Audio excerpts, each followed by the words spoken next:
Hello YouTube, it's Birdo Prey 5,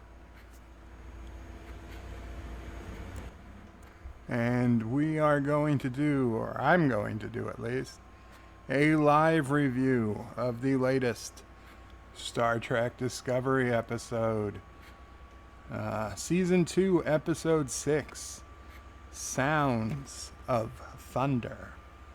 And yes, I know I'm late to the party. I try to get these out in the mornings, but doctor's appointment this morning, change of plans.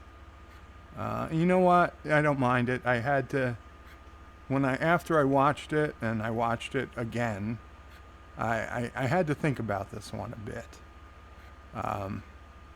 Not as cut and dry as some of the earlier episodes this season.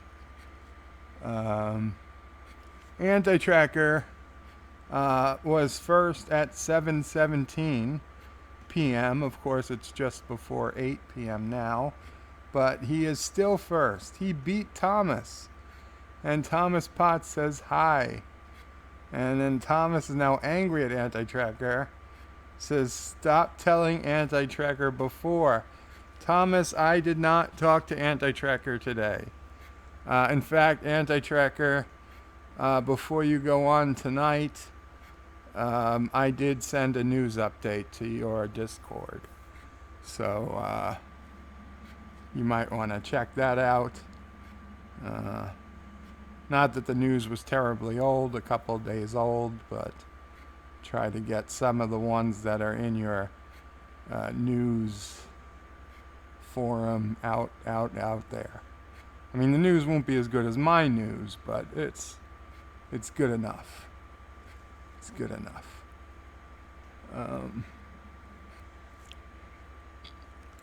Thomas says tonight. Right, I'm sorry, not tonight. I mean tomorrow night. Tomorrow night. My bad. That's right. Friday was your morning stream. Tomorrow's your night stream. But of course, I will not be there for the night stream. I get to listen to you talk about Alexa in the mornings. I'm not sure. Thomas Potts, as Birdo Prey said, you are, so if you know what's good for you, you will. Cancel, Alexa.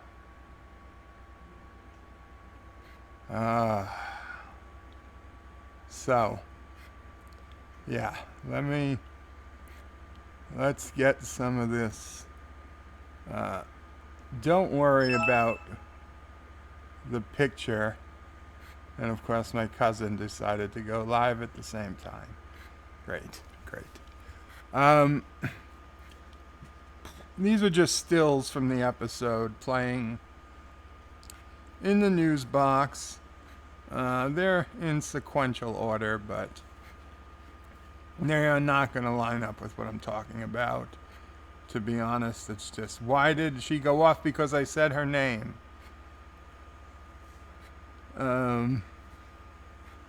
So yeah, they're just to get the feeling of what this episode was about. But I went old school. I took paper notes on the second watching, and I got to get some of these things off my chest.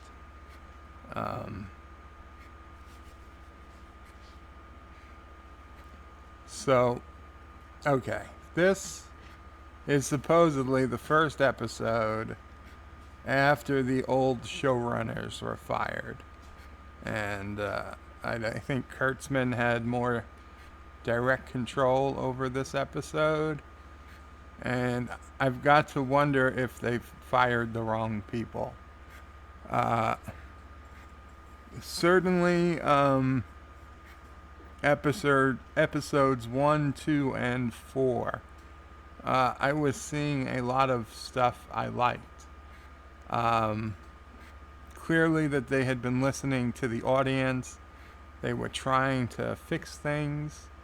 They were making efforts that were noticeable, encouraging, not nearly enough. Not sure it will. And Doomcock went live. And not sure will ever be enough. But man, at least I had the thought that, hey, somebody's listening and somebody's trying. And I'm going to be honest. Though this episode was not the worst episode, I did not see a single scene last night, and this morning, where I said, I think somebody's listening. Because I think those people are gone. I think they're gone. Now, I wrote down, because I wanted to try and get some things that I honestly never thought were important enough to remember. Right. What happens to Saru, that puberty biological process? It's Verae?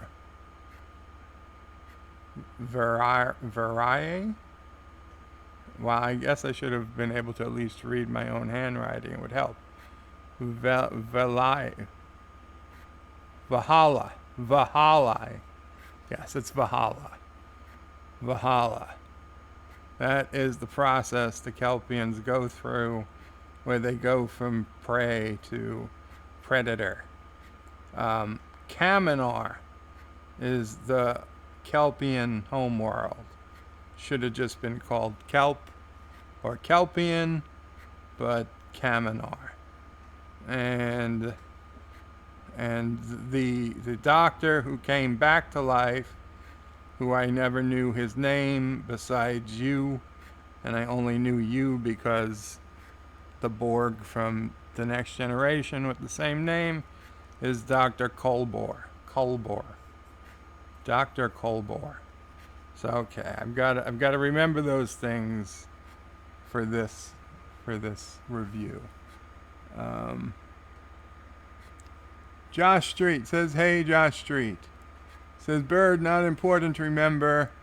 Wouldn't that be every episode of STD? More or less. Thomas Potts, I'm not 100% sure what that is, but I've got a guess. And hi, Josh. Yes, hi. Okay. So let's be honest. This episode opens, I'm not going to say with its high point, but with a high point, because the opening monologue is from Saru and not Michael Burnham. So welcome change there. Unfortunately, there's not going to be a lot of such compliments. Okay, so the opening scene, we're seeing his home planet, if we recognized it from the short tracks. Beautiful looking planet. Colorful plants and colorful hummingbirds and stuff. And they did a pretty cool shot where it changed from his home planet to his quarters. And of course that's only possible because we saw in previous episode that his quarters are actually full of plants from his homeworld, which we must assume he had on him when he was taken aboard the shuttlecraft by Georgiou, lieutenant at the time. Now, I tell you what, if you try to enter the country, the United States or any other country, carrying seeds or plants or fruits, you're very likely going to have to surrender them, if not get arrested for having them, because you're not really allowed to bring those types of things across country lines because of the devastating effects they could have on an ecosystem. So I had to wonder, Why would the Federation allow people to bring seeds from different planets to other planets to have them on them? That seems like ripe for ecological disaster. If Saru had dropped some seeds into the Starfleet garden by mistake, I could just imagine Earth being taken over by plants from Kaminar with no enemies on Earth. And yeah, that would be bad. So you know what? Got to take a point off for why Saru is allowed to have seeds from his native planet. Josh says Darth Calhoun was live early tonight, or I would have been here when you start your torture of us with STD. It's fine, Josh. You weren't really late. Just a couple minutes in. Thank you for showing up. I'm sorry I missed Darth Calhoun's video. So yeah, I'm a little confused too. Where did he get those seeds? Why was he allowed to have them? Okay, so then the next scene I want to discuss, and this has been bothering me from the beginning of the show. Early on, we were told that the bridge crew of Discovery, I remember people talking about this, included an android or a robot. I think they described it as a robot so that they didn't have to argue about why there was no androids before Data, but there's an android before Data. And I think her biggest part to date was this episode, and I think I've been pushing it off. I've been trying to ignore it in my head canon. I was thinking, okay, maybe she just looks like a robot, but it's some alien underneath all that just needs some type of exoskeleton system to breathe and like work and live as a humanoid. I don't know. But no, it's pretty clear after this episode. That's an android. I wouldn't even say cyborg. I would say she looks damn androidish to me. And so yeah, why is there an android in Starfleet 15 years or whatever it is before TOS, 100 years, at least 80 years before Data was probably ever even found. Data is well established as the first sentient android. So is she not sentient? She seems sentient. She seems to have a position as a crew member, so that bothers me. Tilly's phrase of having, it's like a slice of galaxy pie, as all the information they're getting from the sphere. That was not a bad analogy.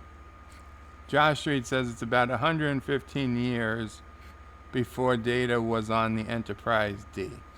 Okay, but you have to figure that Data was found a number of years before he actually, made it to the Enterprise.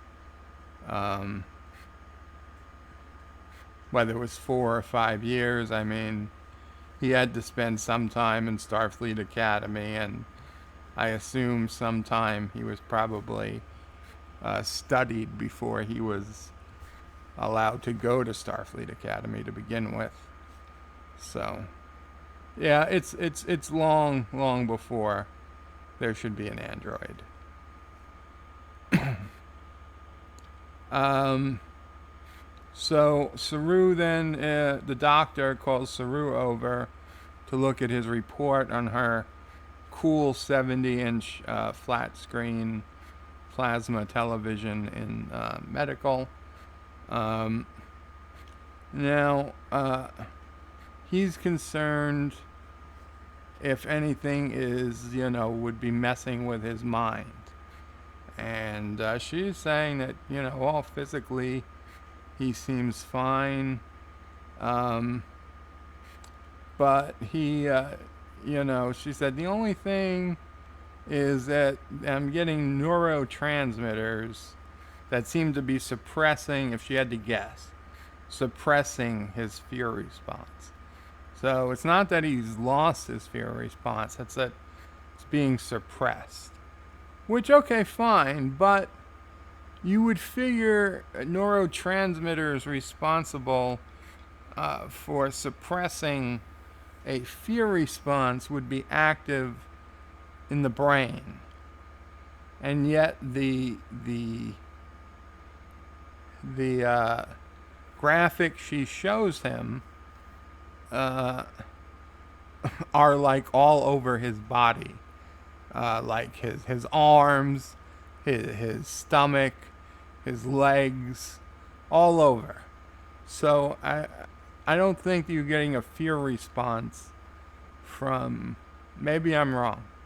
But I would think anything dealing with his fear response, probably, unless his brain is different. It's true, I don't know Kelpian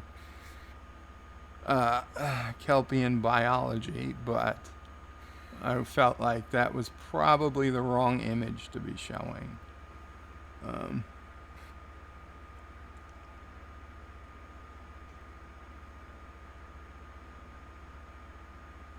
Thomas Potts says Anti-Tracker really liked this episode. He seemed a little torn on it to me. I know he really liked how Tilly looked. He said Tilly was her most attractive in this episode. That was a direct quote I heard from him. He's a good guy. Josh Street also said,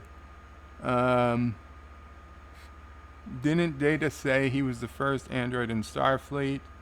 Thomas, I don't count it. Anti-Tracker lost his mind from the S3D episode. Thomas says, I think he said artificial life form. You're right, Thomas. So that would include androids, holograms, 57 Chevys, the car from Kit, if it ever came alive, would not be allowed. From Knight Rider, Kit would not be canon. DJ Odyssey says, I love me some Discovery. Not. Yes. Anti-Tracker is unsubbed again. It's okay, Anti-Tracker. What? Just because you said you like Tilly? I may have been mishearing.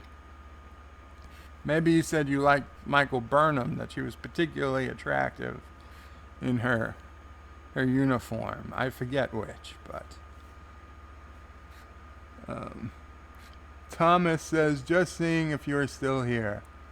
Ah, yes. DJ Odyssey says, hey, I would take Tilly over some like Rosie O'Donnell. Lol.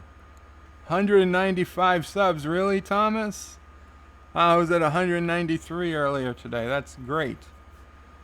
I'm assuming you meaning me. Unless you mean you, which is also great. But not as great for me. But great for you. Hey, the actress that plays Mikey Spock is hot. I gotta say, I know Anti-Tracker was not a fan of her white Starfleet sweatsuit outfit, but it definitely showed off her mammary glands more than any of the other uniforms she's been in. DJ Odyssey's up to 54 subs. Yay! Bird Thomas is only at 12 subs. Don't worry, Thomas. You'll get there. And Thomas says, for you, no way I went from 11 to 195 in one day.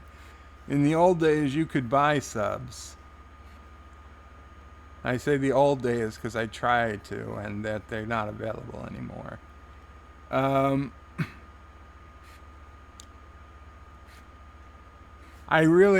did like this scene. Not what's playing on the screen. Again, for the people who are late, what's playing on the screen are just still shots from the episode, just so we get the feeling of what's going on. They are not going to correspond to what I'm saying because it's a live stream and I can't hope to keep up with them. But I did like the scene where Saru, Captain Pike comes on the bridge and is ready to sit in the captain's chair, and Saru does not give it up. It takes him a minute to realize, oh, I'm supposed to yield to you, Captain Pike. That was fun. That was Saru's personality change. Definitely, not that there's any question about Saru's personality change, but I did like that little moment.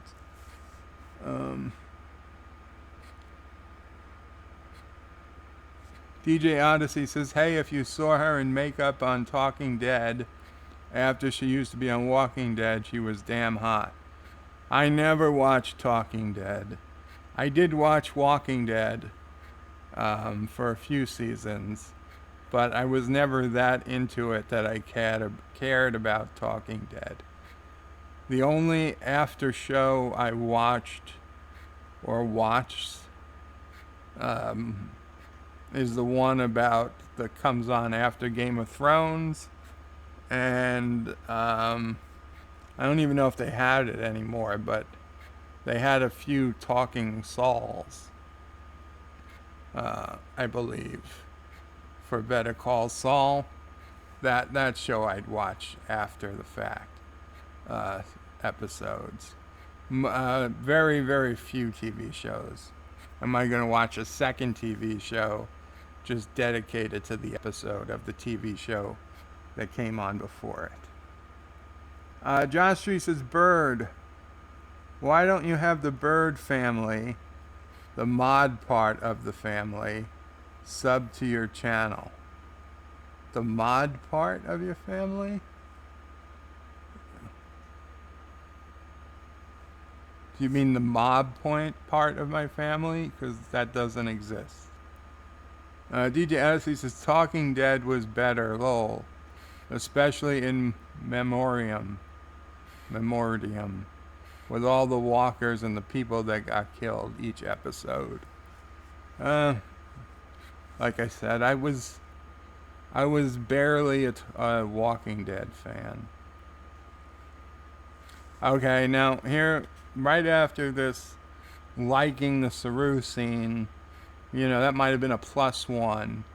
Now I've got to take off 5 points, because we get the scene where they're getting the signal on the bridge. We're getting a new signal. Where is it? And we hear it's located outside Federation space. Outside Federation space. And then it turns out to be Kaminar, and Saru recognizes it as his homeworld. So, okay, that does answer one question I had about the short track, is that, okay, Kaminar is not in Federation space. That explains a little bit, but it kind of answers more questions. And most importantly in this episode is the fact that Federation space, okay, there's Cyborg or Android lady on the screen now. She would have been a nice girlfriend for Data. But if they're outside Federation space, how big is Federation space at this point? It should take weeks, if not months, at conventional warp to transverse the entirety of Federation space. Okay? How lucky did Discovery have to be? I mean, because they didn't seem like they were particularly close. So, if they're leaving Federation space, and they're not using the jump drive. Remember, had they been able to use the jump drive, sure, they can get there instantly, and none of this would make a difference. But being they have to go to warp, it should take them weeks. Okay, I'm going to say, let's say that more than likely they were not at the furthest edge from Kaminar, but they also more than likely were not at its closest point. So assuming they were somewhere in the middle, you would expect it would take weeks, not days or hours, to get there, even at Discovery's maximum warp, whatever that might be. And whatever it is, there is no way it's faster than TNG level warp speeds. It shouldn't even be faster than Enterprise warp. So, whatever. But did it look like any time had passed? There wasn't an indication that even a day had gone by between the time the order was given to get to the planet to the time that it looked like they arrived. We didn't have one night scene, one dinner scene, anything at all to pass the time. It almost looked like it took 15 minutes to get there. And surprise, surprise, when they got there, the signal was nowhere to be found. You know, had it taken 2 weeks to get there, then maybe it wouldn't have been such a surprise that, hey, the signal's not here anymore. So I'm pretty sure that was a total screw up in the amount of time it was supposed to take to get there, if Kaminar is outside Federation space, which we now know it is. Thomas Potts says, why was the grass cut in The Walking Dead? That's a very good question. Josh Street says, Bird, about a month to go until Game of Thrones on Season 8. Yes, on April 14th. Very, very much looking forward to it. It's weird. It's weird just how much that show grows on you. Definitely one of, if not the best things on TV right now. Of course, the Orville. Oh man, that Orville episode. Not gonna spoil it, but man, I can't wait to next week. I almost wish I didn't even watch it this week, and I just waited to next week to watch them both. I don't know how I'm gonna make it, but yeah, Game of Thrones is something special.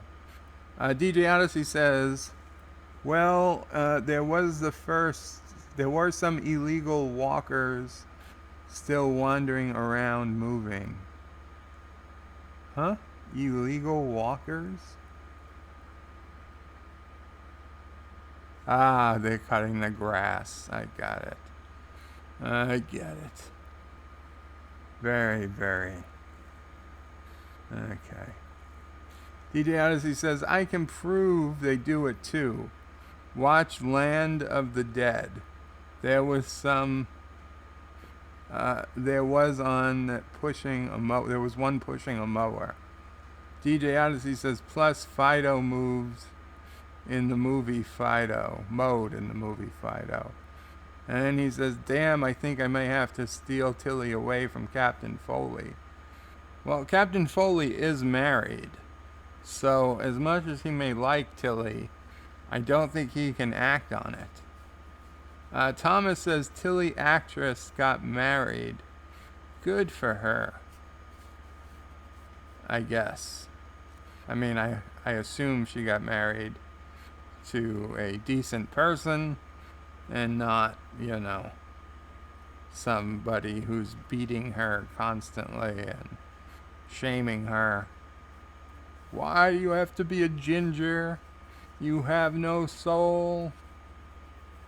Go in the bedroom and don't come out till you can grow blonde or brunette hair.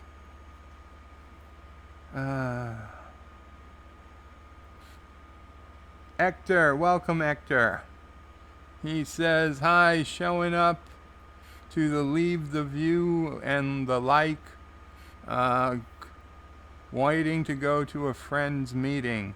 Thank you very much, Hector. Maybe you'll come back and watch it at some point, but you know what? I'll take the hi and the like. I do appreciate it. DJ Odyssey and Thomas Potts say hello to Hector. DJ Odyssey says now he gets it. Yes. Hector says that's a really good mug, Joe. Has never gets cold, always steamy. Oh yes, the mug of Joe.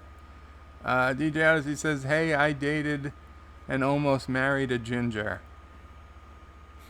Well, almost doesn't count, DJ.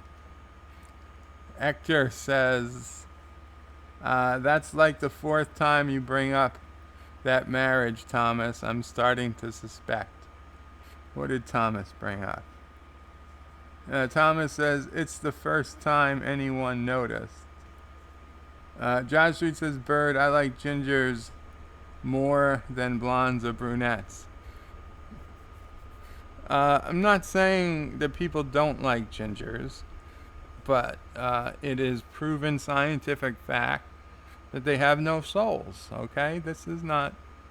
There are things that are up for debate, right? I mean, intelligent, passionate people can make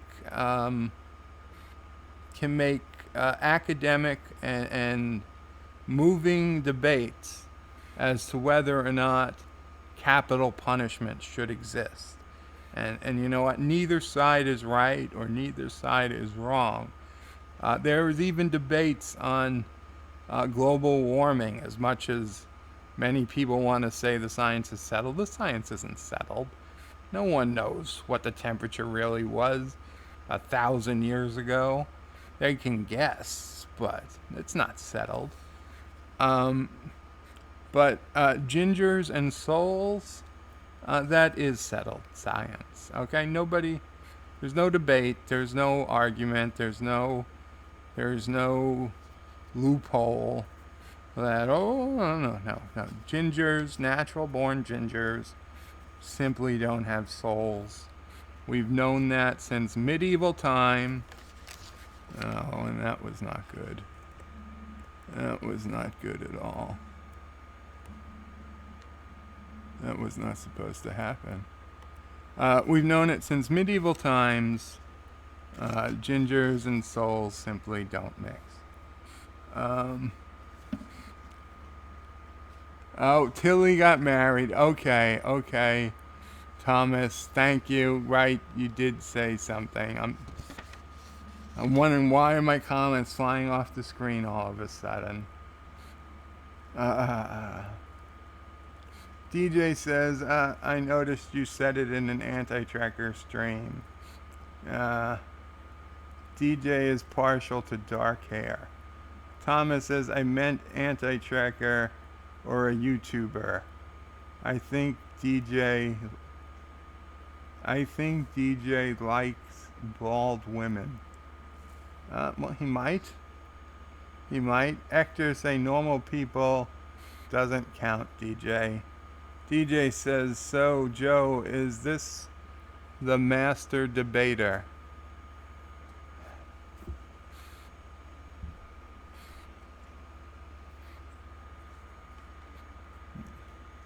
I get it. Hector says, oh wait, TJ is a YouTuber. TJ says, I'm a wannabe YouTuber, Hector. I barely get half the watchers of Joe. Well, that is unfortunate. DJ says, I'm more of an annoyance. Then Thomas Potts says, the actress Tilly got married. The Tilly actress got married several times.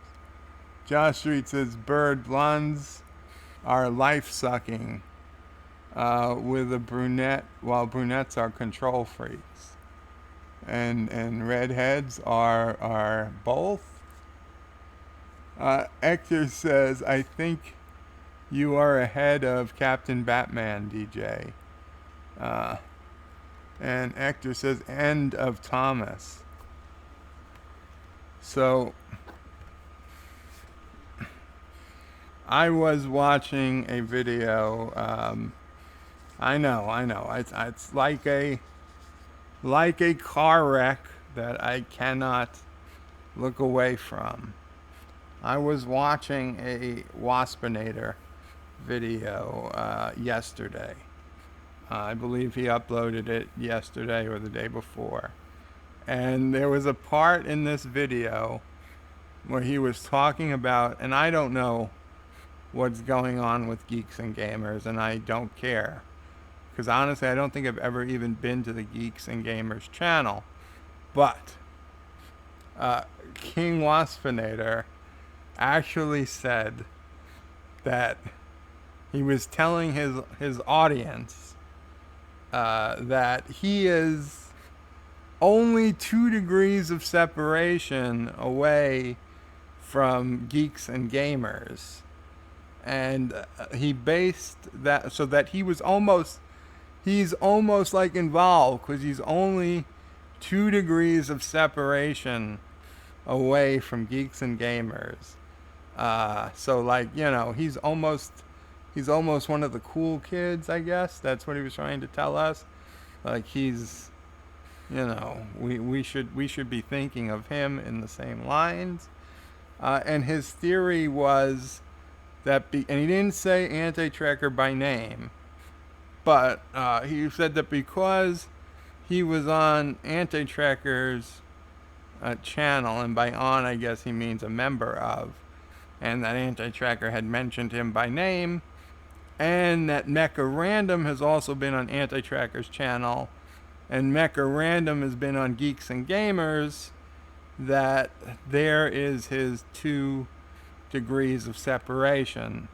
And so that King Waspinator has basically been on Geeks and Gamers. I mean, he's so close, 2 degrees of separation. He's basically 1 level under Mecha Random because of it. So yes, anybody involved or who knows about whatever the hell's going on with Geeks and Gamers, you should check out King Waspinator, because he's as close as you can get to the action.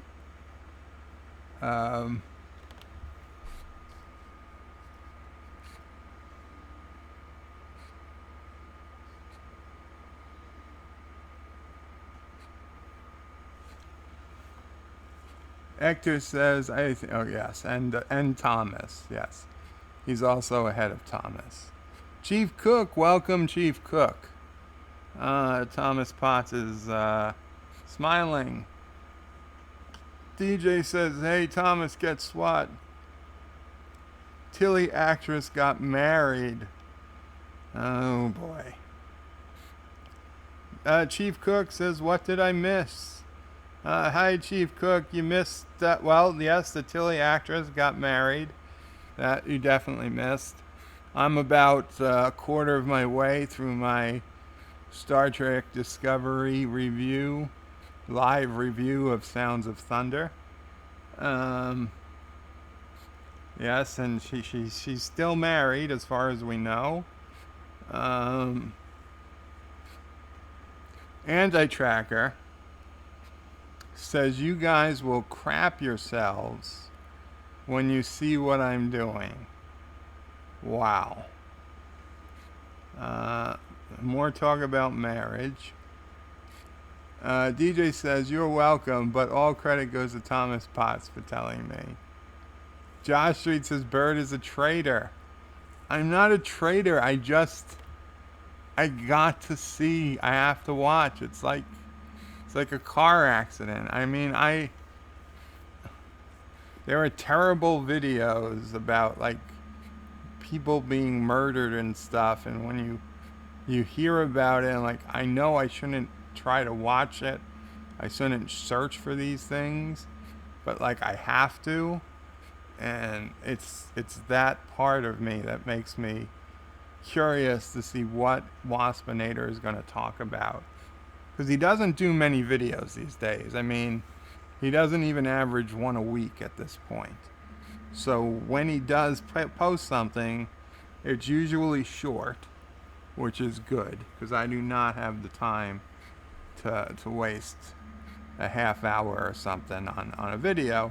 But if he puts out a 5 or 10 or maybe even 15-minute video, I'll watch,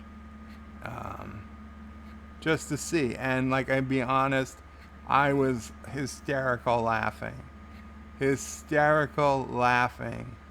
at his 2 degrees of separation theory BS as to why he was, trying to get like credentials because he was on Anti-Tracker, and Anti-Tracker had Mecha Random on, so he's basically in with the group.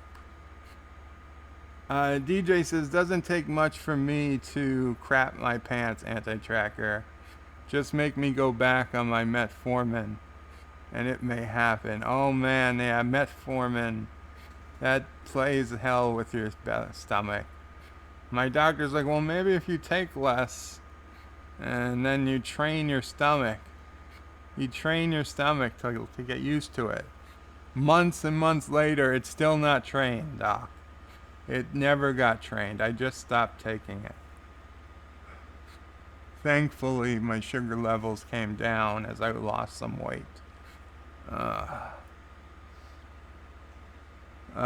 Anti-Trigger says, Thomas Potts, you are closer than you think. Oh, Thomas Potts says, you brought STD on Blu-ray and are watching it. And Anti-Tracker says, you are closer than you think. Thomas says, or you buy STD Enterprise model from Eagle Moss. Oh, I hope nobody does that. Hector says, he lives with you. Of course he's close. Oh, that's true. That is true. DJ Odyssey says, so Doomcock, Anti-Tracker, Bird of Prey, Mecha Random, Nerdrotic, Track Yards, all have said my name on their live stream. So does that make me famous? DJ Odyssey, it certainly makes you at least 1 degree away from famous. So you're I'd say you're definitely famous. In fact, you might as well just like start calling up famous restaurants, and they should know who you are. You can get reservations. In fact, you tell them you want the whole room comped. Put the room on Anti-Tracker's tab. Just tell them that. They'll take care of you. Hector says, you want a shocking fact, Anti-Tracker.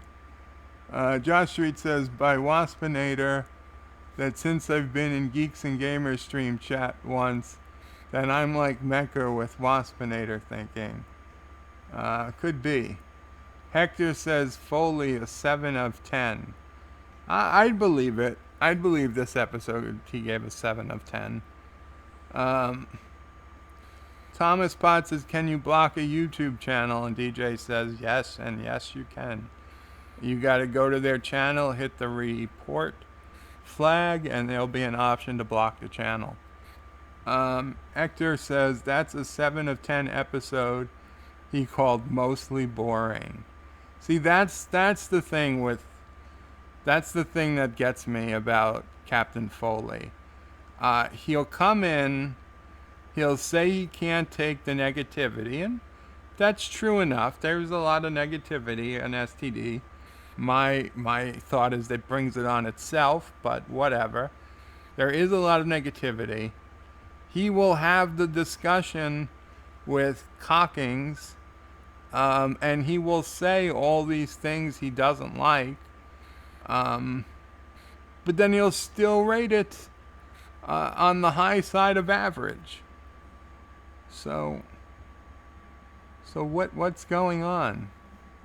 Foley says he likes it, but the way he sounds, I don't think he does.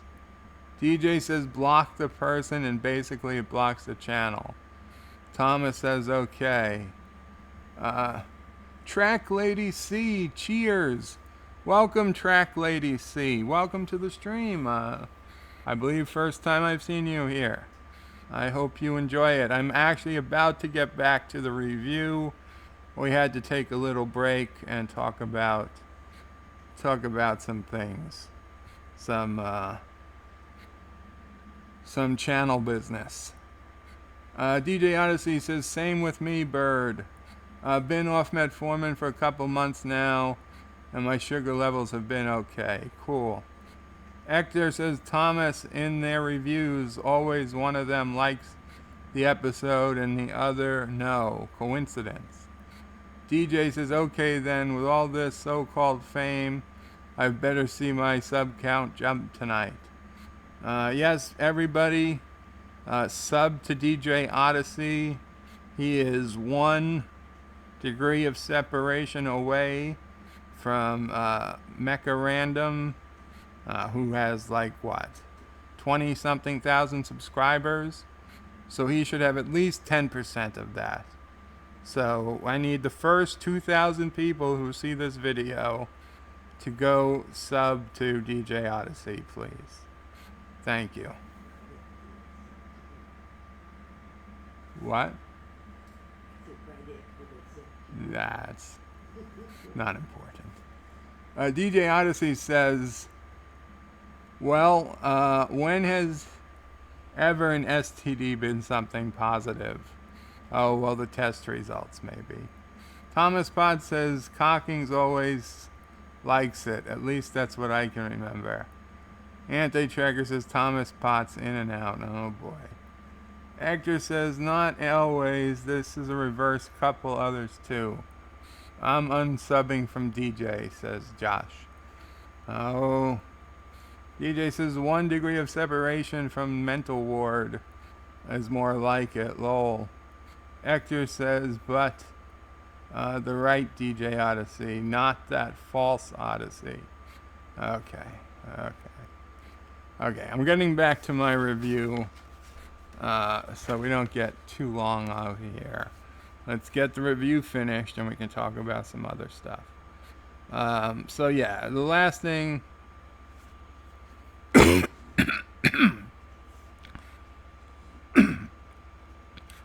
Kaminar being so far outside Federation space.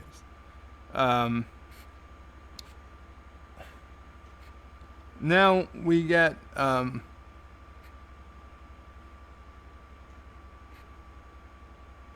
okay.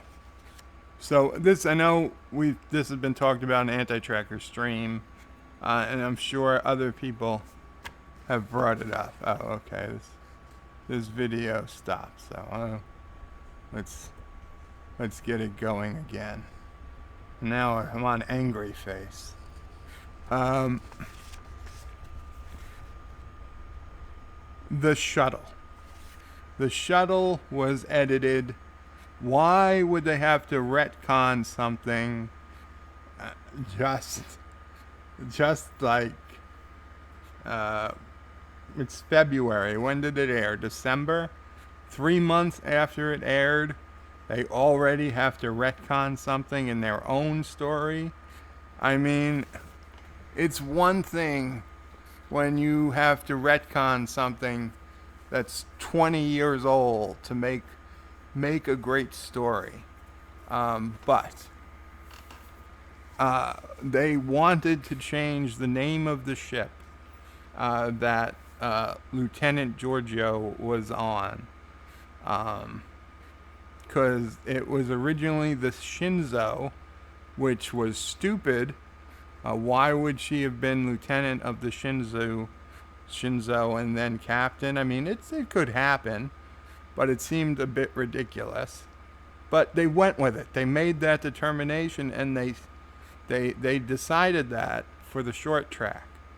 So why now did they have to retcon her to the Archimedes? What possible relevance or improvement does that bring to the story? Let her just have been on the Shinzo.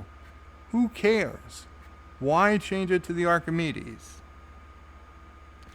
And then to go and actually edit out the frame, the same frame of video that was in the short track, had to be digitally edited and re-rendered or whatever for this episode to remove the SHN, short for Shinzu, aboard on top of the shuttlecraft above the 03.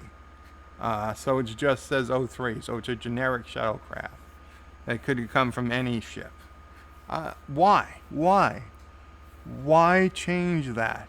There was no reason to. I mean, it's like they're screwing with things just to screw with them, when it would serves no purpose. Serves no purpose. Now, I got a lot of problems with the Baul. Mostly is that we learned that they achieved warp 20 years ago. Coincidentally, apparently completely coincidentally, at the same time, the same exact time Saru sent his message. So the first warp travel by the Baul was the same time Saru happened to send his message that Giorgio picked up on the Archimedes and not the Shinzo. Why? I don't know. But apparently that message was enough for Starfleet to come over, introduce themselves, say, hey, you're a warp-capable species. You want to join our Federation? And they're like, no, get out of here, we hate you. And they're like, that doesn't sound like the person who said hello. And they're like, what are you talking about? And they're like, never mind. And then Giorgio decides to come around and meet Saru on the edge of his village at night.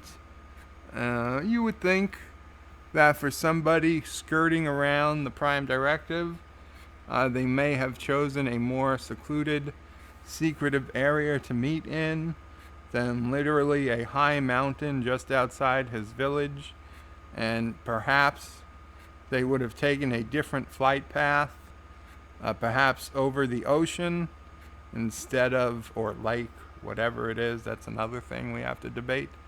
Instead of one that lets Saru's sister see the ship in flight.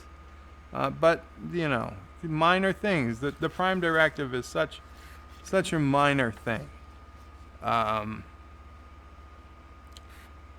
So, yeah.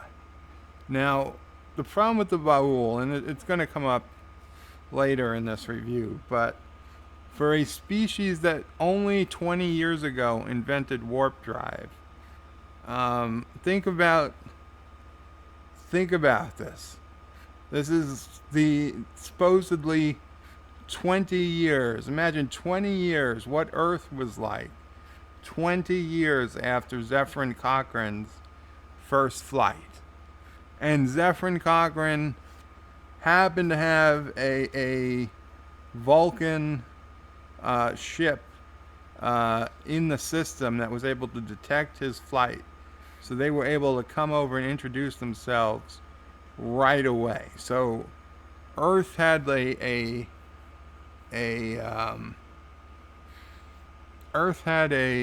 faster than light ally almost instantly, whereas the Baul do not.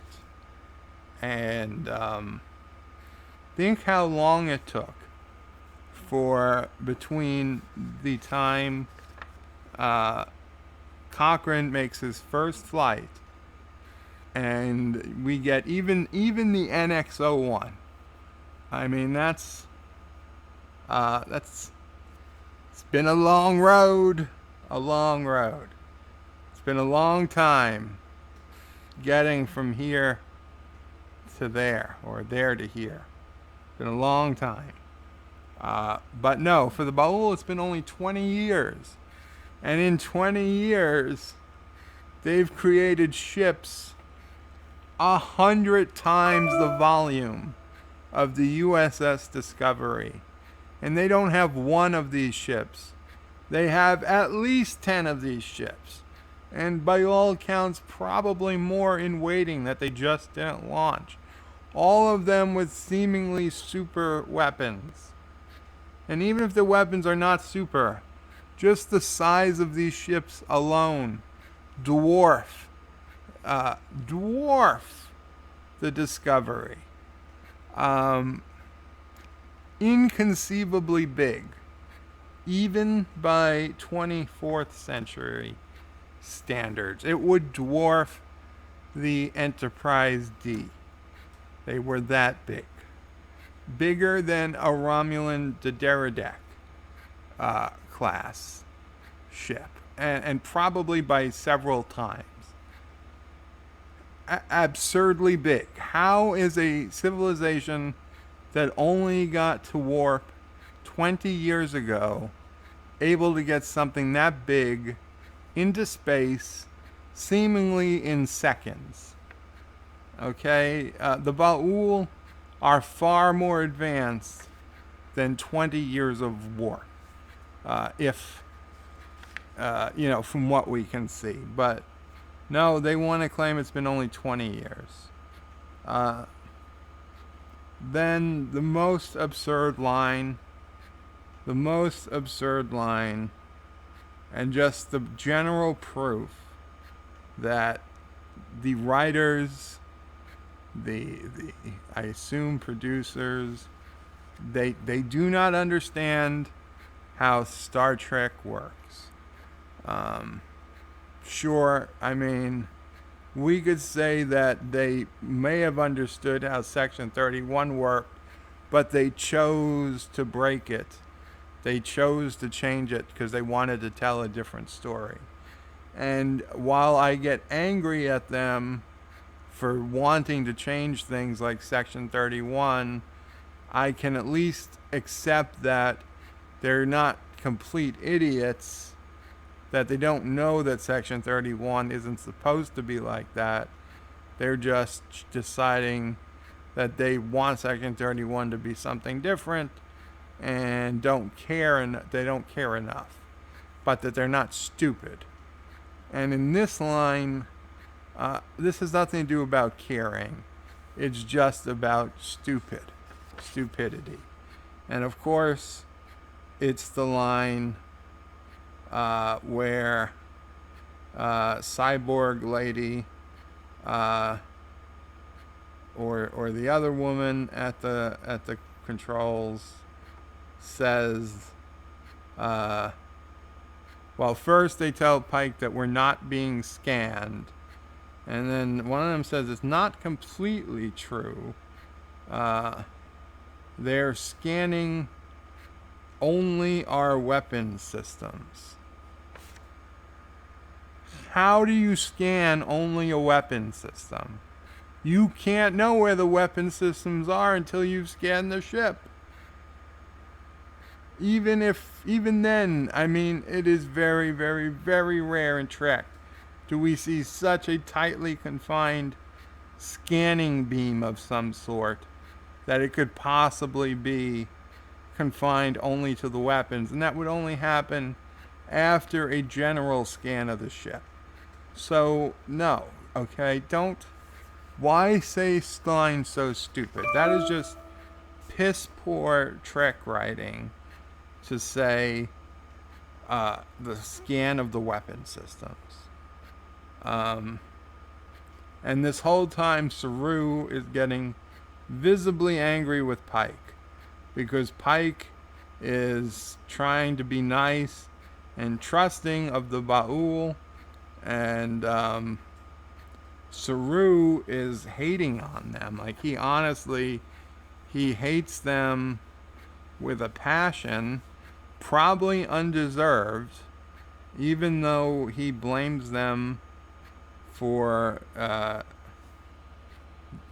more or less destroying his people.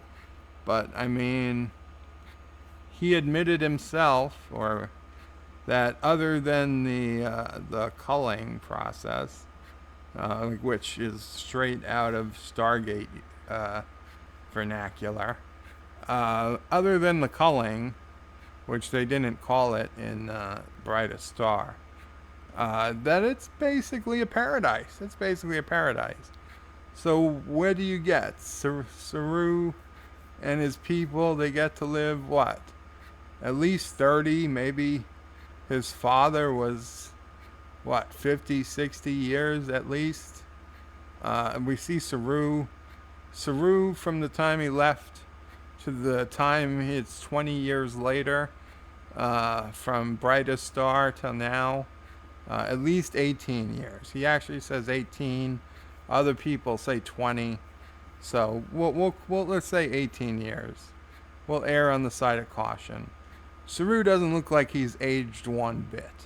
So it's very, very hard to tell the age of a Kelpian. But I would say if Saru is maybe 40 now, maybe he left when he was 20. He seemed like a young man, and now he's about 40. Maybe his father looked to be, I mean, he looked old, so I don't want to say he was even 50. I mean, I don't know how fast Kelpians age, but at the lowest point, the father who was the priest, was maybe 60, probably older than that by all accounts. So, what do they get? 40, 50, 60 years in a relative paradise? It's not a terrible life. It's not great, I'll grant you that. I mean, I don't think I'd want to be voluntarily culled, but it's not that they're being kept in bondage. It's not. And we see later there were reasons for all of this. Oh, and then there's this scene, which I know I already called the other scene the most ridiculous scene. But then Captain Pike says that Burnham is the most logical choice to go down to the planet because she's a xenoanthropologist. When clearly Saru was the best choice, since he could perfectly blend in. And since when are we going to send down a human, not at all medically, no costume, okay? They know what Kelpians look like. Somebody could make a costume, a prosthetic for her, to make an effort to look Kelpian. No, she's going to wear a hoodie. A hoodie is going to protect her. Nobody can see her face. So she goes down wearing a hoodie, as does Saru for some reason. And Saru doesn't recognize his own sister, even though I think we all recognized his sister, even though we'd only seen her at best for a couple minutes in the short trek. Like he was surprised it was his sister. And what did Saru, and by extension Burnham, promise not to do before they beamed down? They were not supposed to break the Prime Directive, even though Burnham is claiming now that the Prime Directive is somehow up to the captain at this point, because this civilization doesn't quite qualify for the Prime Directive, even though Captain Picard, in an almost identical situation, where two sentient species evolved in the same star system instead of on the same planet. Captain Picard, one of the species, one of the planet's entire economy was basically producing goods to buy drugs from the other species, who lived off of, they all lived rich, great lives, while this other planet did all the work basically for both their planets, because this other planet was just supplying them with drugs for disease that had already been cured. But instead, these people were just getting addicted to a drug, and they mistook the withdrawal symptoms as symptoms of the disease. So they were afraid they would die, so they always paid their money to get to, more or less, they were always paying to get more of the drug that they didn't technically need to live, but they didn't know they didn't need it to live.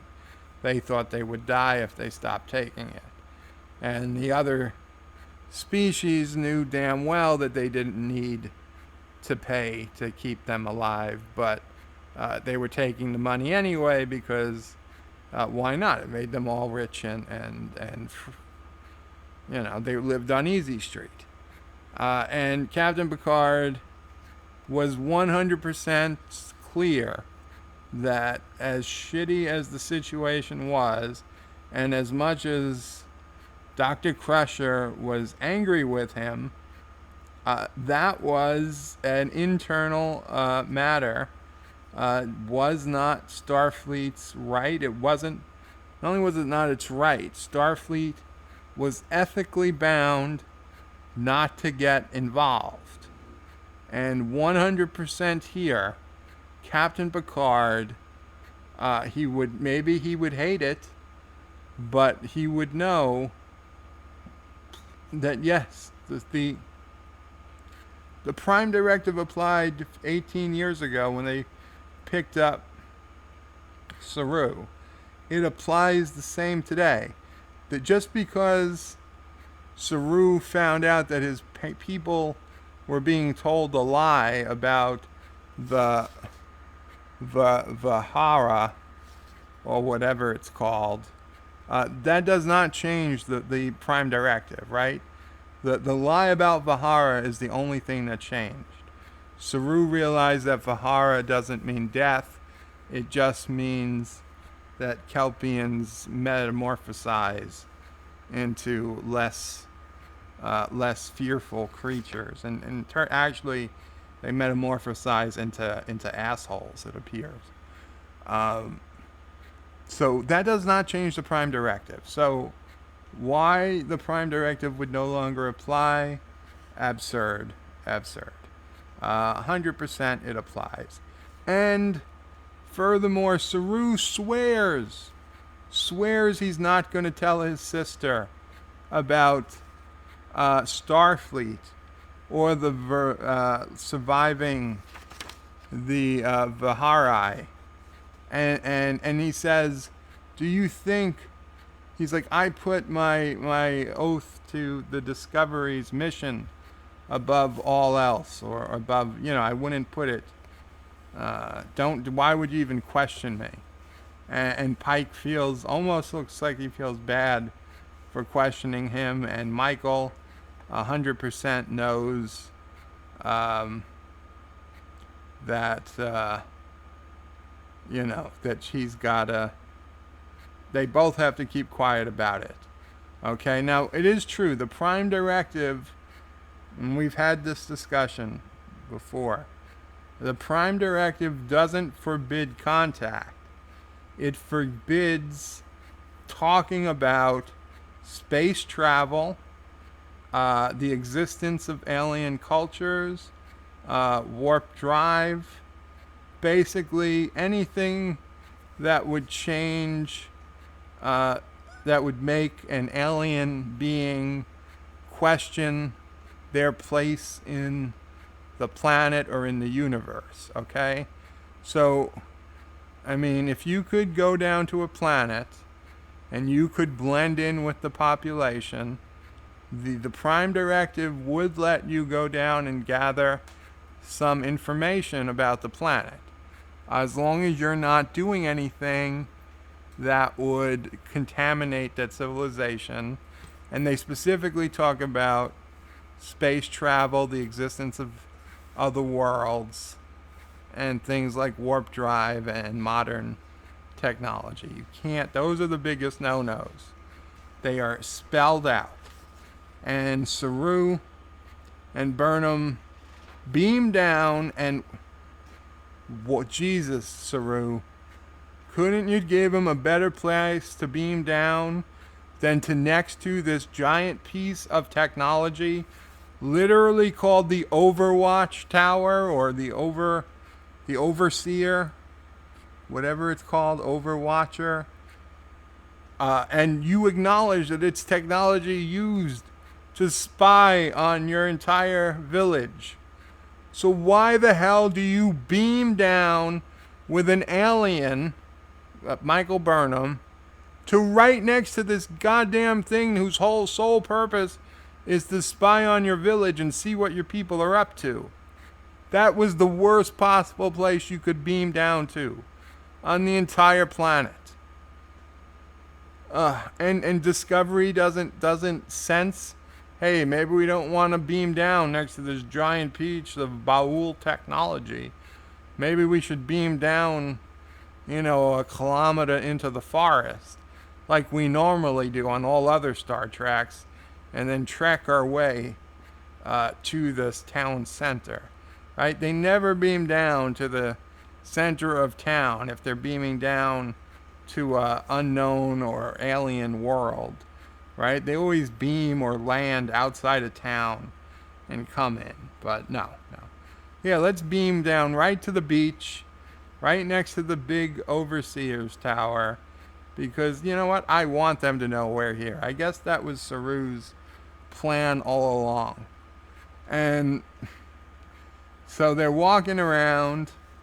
They pass the tower. Saru says, oh yeah, we call that the Overwatch. It watches us, right? Oh, great, Saru, thanks. Thanks for the heads up. And then, oh look, there's the priest. Happens to be a woman priest. She was the priest of time, and Saru does not recognize his sister, apparently. Fine, whatever. But Saru and his sister start talking. Michael whips out her universal translator / communicator, so we can understand what they're saying. And it was less than 60 seconds.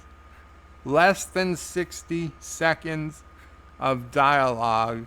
Saru is already breaking every promise he made to Captain Pike.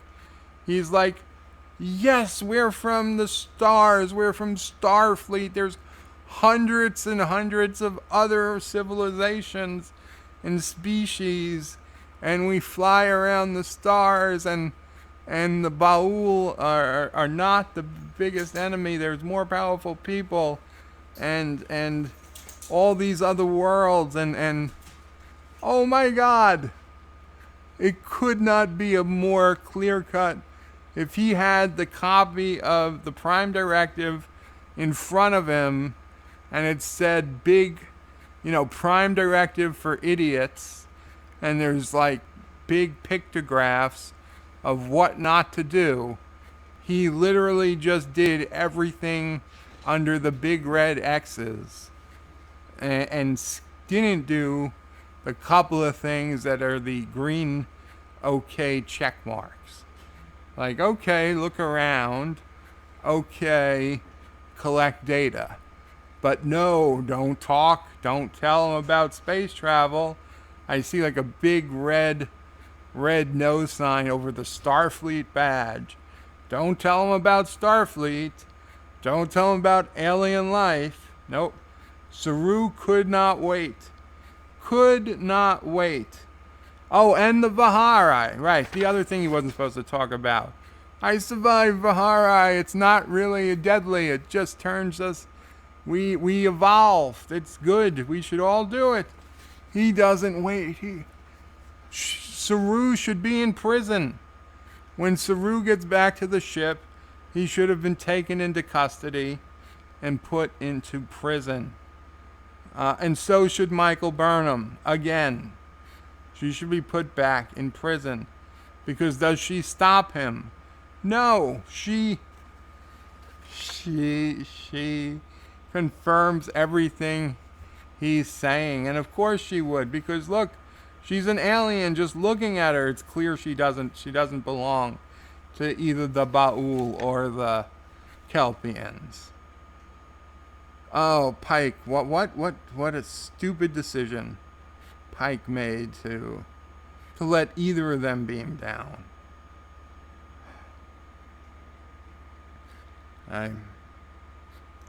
This is, yes. They were ordered not to share the Vihari or Starfleet knowledge, and that's the first things he does. And why would they go to Saru's village first? I mean, of all the places they could have gone, Saru's village is conceivably the only one where somebody might have recognized Saru and started asking questions about, hey, where have you been for the last 18 years? Right? Had they gone to some other village, they could have said, oh, we're travelers from a faraway village. At least Saru could have. And please, I need to talk to your priest. It's urgent.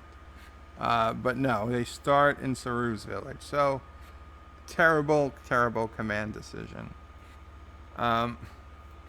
So, we take a break from the Saru plot for a little bit. And we go back to sickbay, where Dr. Kolber, you, hey Sassy.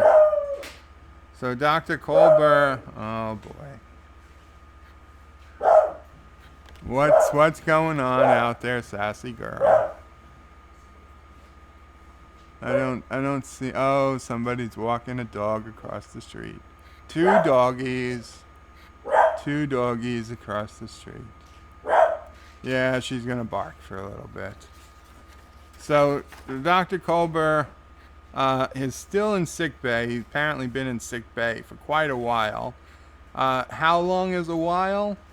Well, I don't know. How long did it take to get to outside Federation space? Because it looked like he might have been there a day or two, not counting all the time that's passed since the previous episode, which we don't know how long that's been. But certainly had they been going 2 weeks to get to Kelminar, then you would think that's kind of an excessive amount of time for him to have spent in sickbay. Clearly looks like he's been there just maybe a day or two, possibly 3, since he's been back from the mycerial network. And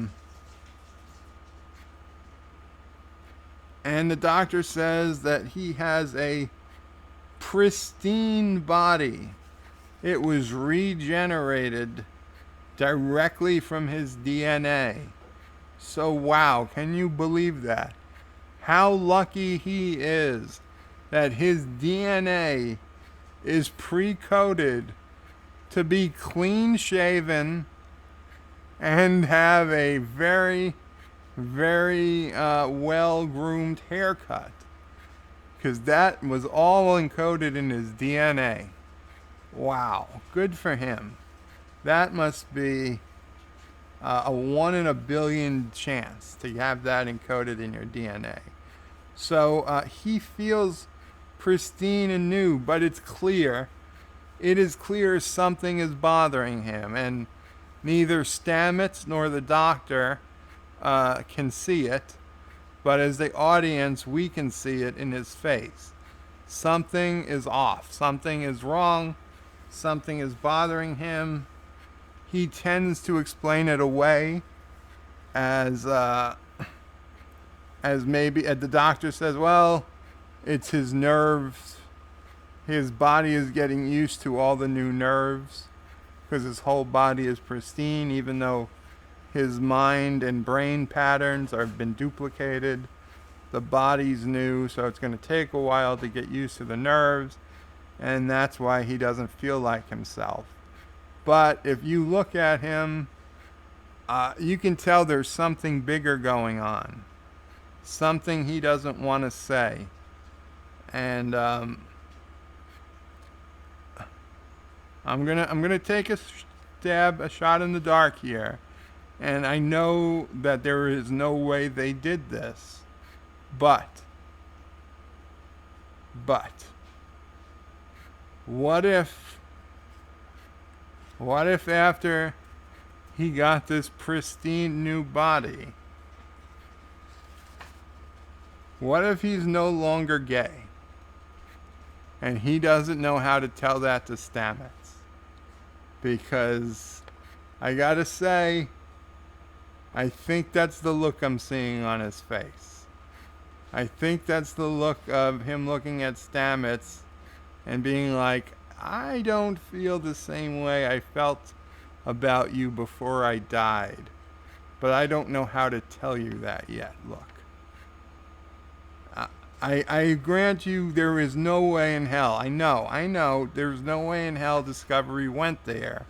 Especially for the fact that we know the only reason he's alive is that so many quote unquote fans, supposed fans, wrote in or tweeted or bitched or however they got their message out that they killed one of the two gay characters. So that was a no-no. So they had to bring him back. So I don't know. I'm just saying. I know it's a 1 in a million shot, but I'm calling it.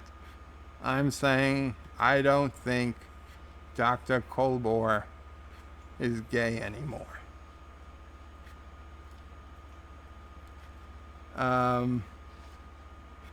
Yes. Right. And the thing that they beamed down next to was the watchful eye, not the overwatch. That's something in City Skylines. Yes, it is. It's an add-on that's a police add-on of a UFO that actually hovers over your city. It's called the Overwatch. And it's got a tremendous police radius. So I confused it with City Skylines. The watchful eye. Why? Let's beam down next to the watchful eye. That is the dumbest place to beam down to. And then we also hear about Saru calling his father a collaborator. A collaborator. All of a sudden, he's a collaborator. Saru hasn't even had time to process what has changed. And he's already decided his dad was a collaborator. When was the last time we heard about collaborators in Star Trek? Deep Space Nine? Do I think any of these writers ever even watched Deep Space Nine in their lives? No. Because if they did, the smallest part of Deep Space Nine would have rubbed off on them, and they'd be far better writers. There's no collaborator. You wouldn't call your father a collaborator, not after a day or two of having this no fear. Yeah. Okay. Yeah, it was the worst case breach of the Prime Directive you could have. Okay, so now, oh right, now another ridiculous line. Is it Serena? Serena. Saru's sister asks, "Do humans from Earth drink tea?" Which I guess, yes, it's a good thing that tea, that there is a word that translates to tea, because if there wasn't, I don't know what the universal translator would have done. Do humans from Earth drink, I don't know, warm soda pop over bloodworms? I don't know. How would it, how would it translate something that wasn't so easily translated? So they go and they drink their tea, and then Serena, she correctly guesses. She correctly points out that she has already sensed that Saru did not come back to see her, or to he didn't come back for her. He didn't come back to tell her that he was alive. She already knows it's not the reason why he was here. But then she gets completely pissed off at him and accuses him. He says Saru was not brave enough. Saru was not brave enough to go through with the Kaminar. No, that's the planet. Was not brave enough to go through with the Vihari and get taken like he was supposed to. Why would a Kelpian ever use the word brave? That would be like a Ferengi using the word donate or charity, okay? That is the antithesis of what a Kelpian would ever say or do, okay? Nobody, no Kelpian has ever blamed another Kelpian for not being brave enough. Their whole species is based on fear. If anything, they would accuse somebody of not having enough fear. Nobody would be accused of not being brave enough. Terrible line. Terribly written line. They do not even understand their own characters that they created in this own show, and that we learned most about them just a couple of months ago. How do you not do it? And then she's, after saying, "I know you didn't come here for me. What did you come here for?" And Saru gives Michael the nod to show her the thing, her iPad with the red angel on it, and she passes it over to Saru's sister.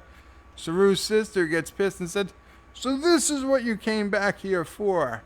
I'm like, "Yes, you knew that. You said it. You called it yourself. You knew we didn't come back here to see you. God damn it. We came back here for the Red Angel, so just talk to us about it." Oh, the fiery signal. Yes, I saw it. Did you see anything else? No, apparently not. So she's on the warpath. She tells them that he better leave, that the village starts shaking. She's blaming it on Saru. She says that they have to get out of there. So they walk outside the house. Michael says they need to be beamed up. They beam up right in front of her door. No even pretending to hide it somewhere else. And then when they get to the discovery, the computer, in a computer voice, says, okay, now maybe the computer would give them a status update that it's a yellow alert, that they're beaming into a yellow alert. Or even though I thought a yellow alert means the shields are up, but you can't beam up if the shields are on. But fine, maybe yellow alert, they can take down the shields long enough to beam them up. Or maybe the yellow alert didn't start until they actually beamed on. Whatever the case, I can forgive the computer saying yellow alert. What I cannot forgive is the only time I can remember in Star Trek, of all TV shows and all movies, that the computer is telling them that they are wanted on the bridge. Why isn't the transporter operator telling them that Captain Pike wants to see you two on the bridge? That would be much more Star Trek-ish. To just beam up and then get like the computer is holding your phone calls or something, like not call waiting, but like your personal voicemail. The computer is like, you've got mail, the captain wants to see you. That's what happened. I don't like it. Did not feel Star Trek-ish to me. Pissed me off.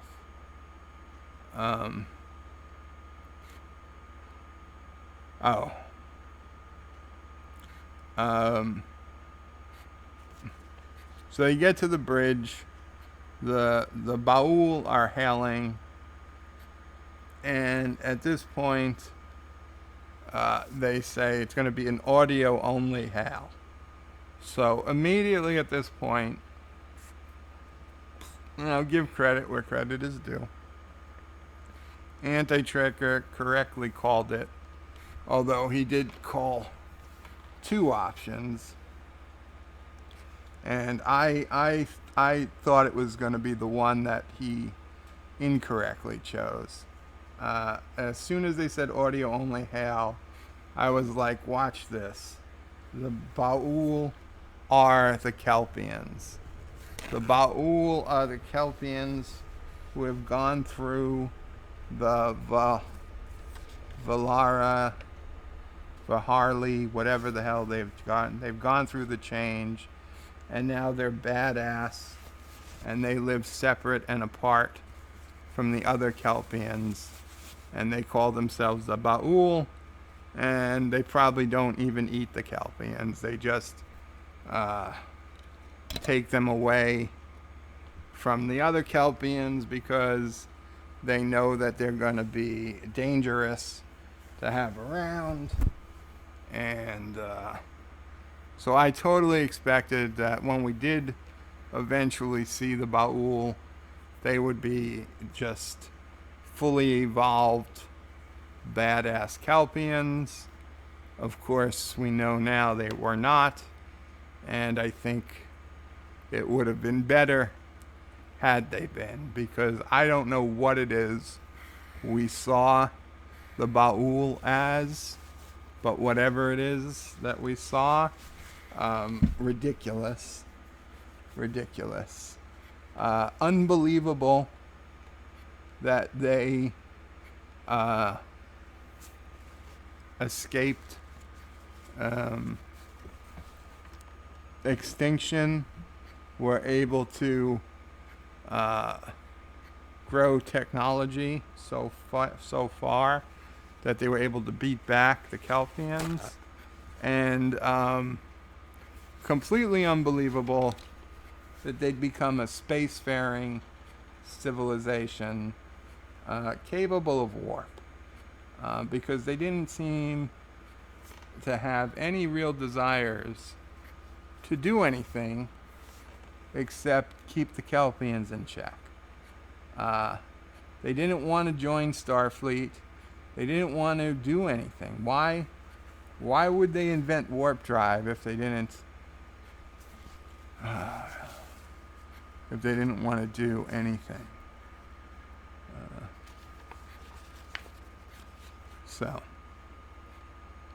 And then we get to see Saru walking with his hands swinging behind his back, annoyingly so. Now, I don't know. I was going to go check to see if we see Saru walk, if he's walked like this before. I don't know if this is new after he lost his ganglia, or if he's always walked like this. But if he's always walked like this, it needs to stop. Okay? It is disturbing and weird.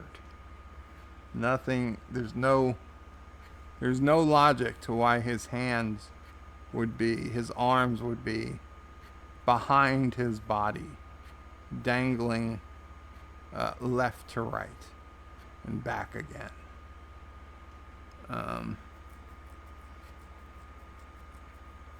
And yes, Aminar is the name of the android lady.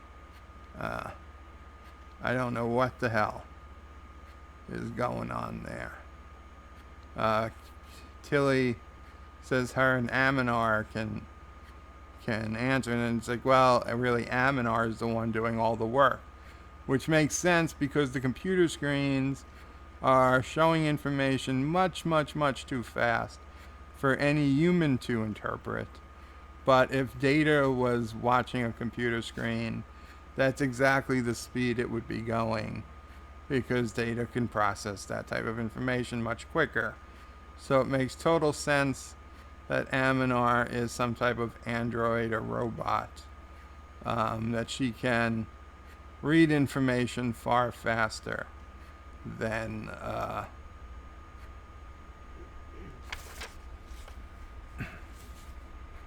human, or a humanoid for that matter, a biological entity.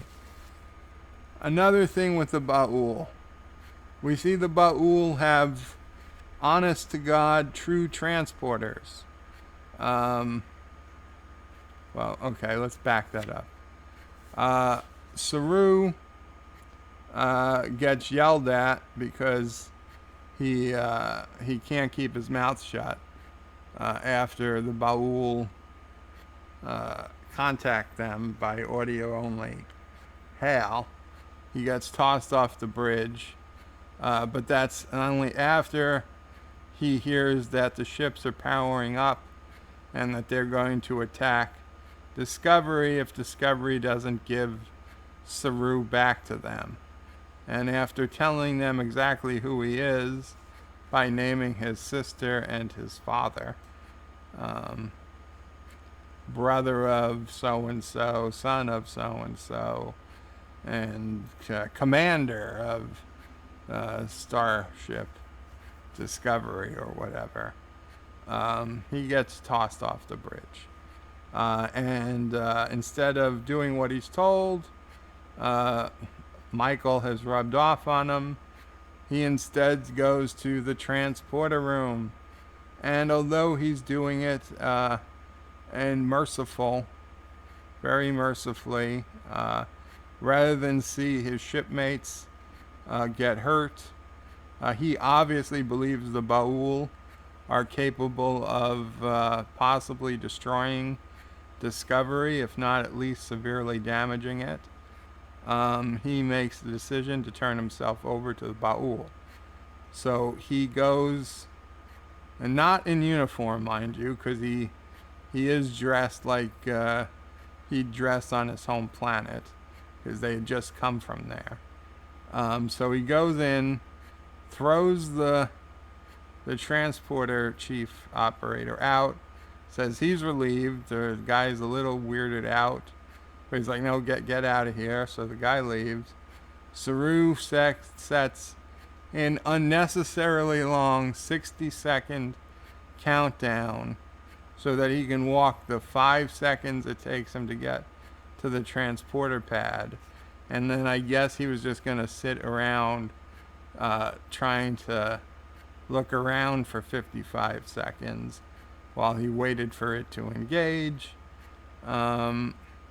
which conveniently gives Michael Burnham enough time to come running in, because she must have realized in her head after he left the bridge that, hey, Saru's not going to really go back to his quarters or to sick bay or wherever the hell he's supposed to go.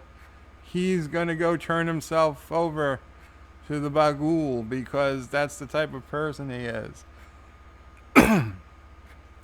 And I'm going to go save him, because only I can save him. Calling down for security or telling the transporter chief, hey, be on the lookout for Saru, he's not supposed to leave the ship. No, that would be wrong. I've got to go in person. So she goes, gets there in time, and Saru calls her bluff. He says, what are you going to do? You're not going to shoot me. I mean, those weren't his exact words, but it's what he meant. It's like, you're not going to shoot me. You don't have it in to shoot me. I'm Saru. I'm the only male on this ship that has any respect. You can't shoot me. And she doesn't. She can't. She lets him beam over. And after Saru beams over, fine, to the Baul beam up Saru's sister. And this is a real 100% full transporter. Not site to site, but I assume site to site, because there's no transporter pad in the village. It's very unlikely she was just standing around the what was that? The watchful eye. So they have able to, I assume, beam her out of either her house or, I don't know, somewhere in the village, beam her onto the ship. Neither one has a transporter pad. And why does a species only 20 years after the invention of warp drive have transporters? Okay, they are not allies with any other race. They're not allied with the Federation. They're clearly not allied with anyone else, or else those other people would be there, or they'd be talk about them.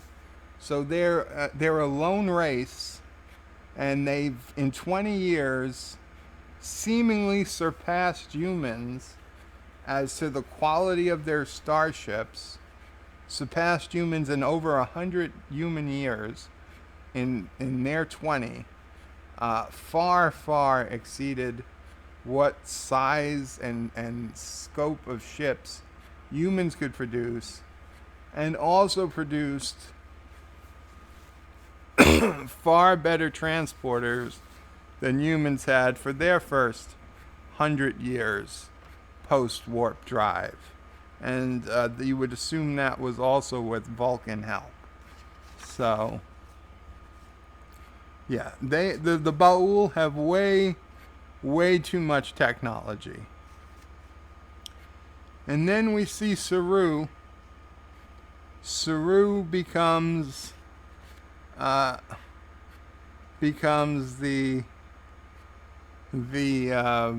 meshing together. Saru turns out to be one half Superman and one half MacGyver. He can all of a sudden, first, the ridiculous Baul technology are probes that can fly and literally just like chest bump Saru into a wall, where Saru conveniently leaves his hands and arms up against the wall, just so that, you would think once one hand gets tied down, instinctively you would move your other hand away from the wall. But no. Saru very cooperatively leaves his arms in the perfect position so they all can get tied automatically down to this wall one by one, also his neck. Yet he's not choking, he's not falling. So even though you don't see it, clearly something is supporting his body. Yeah,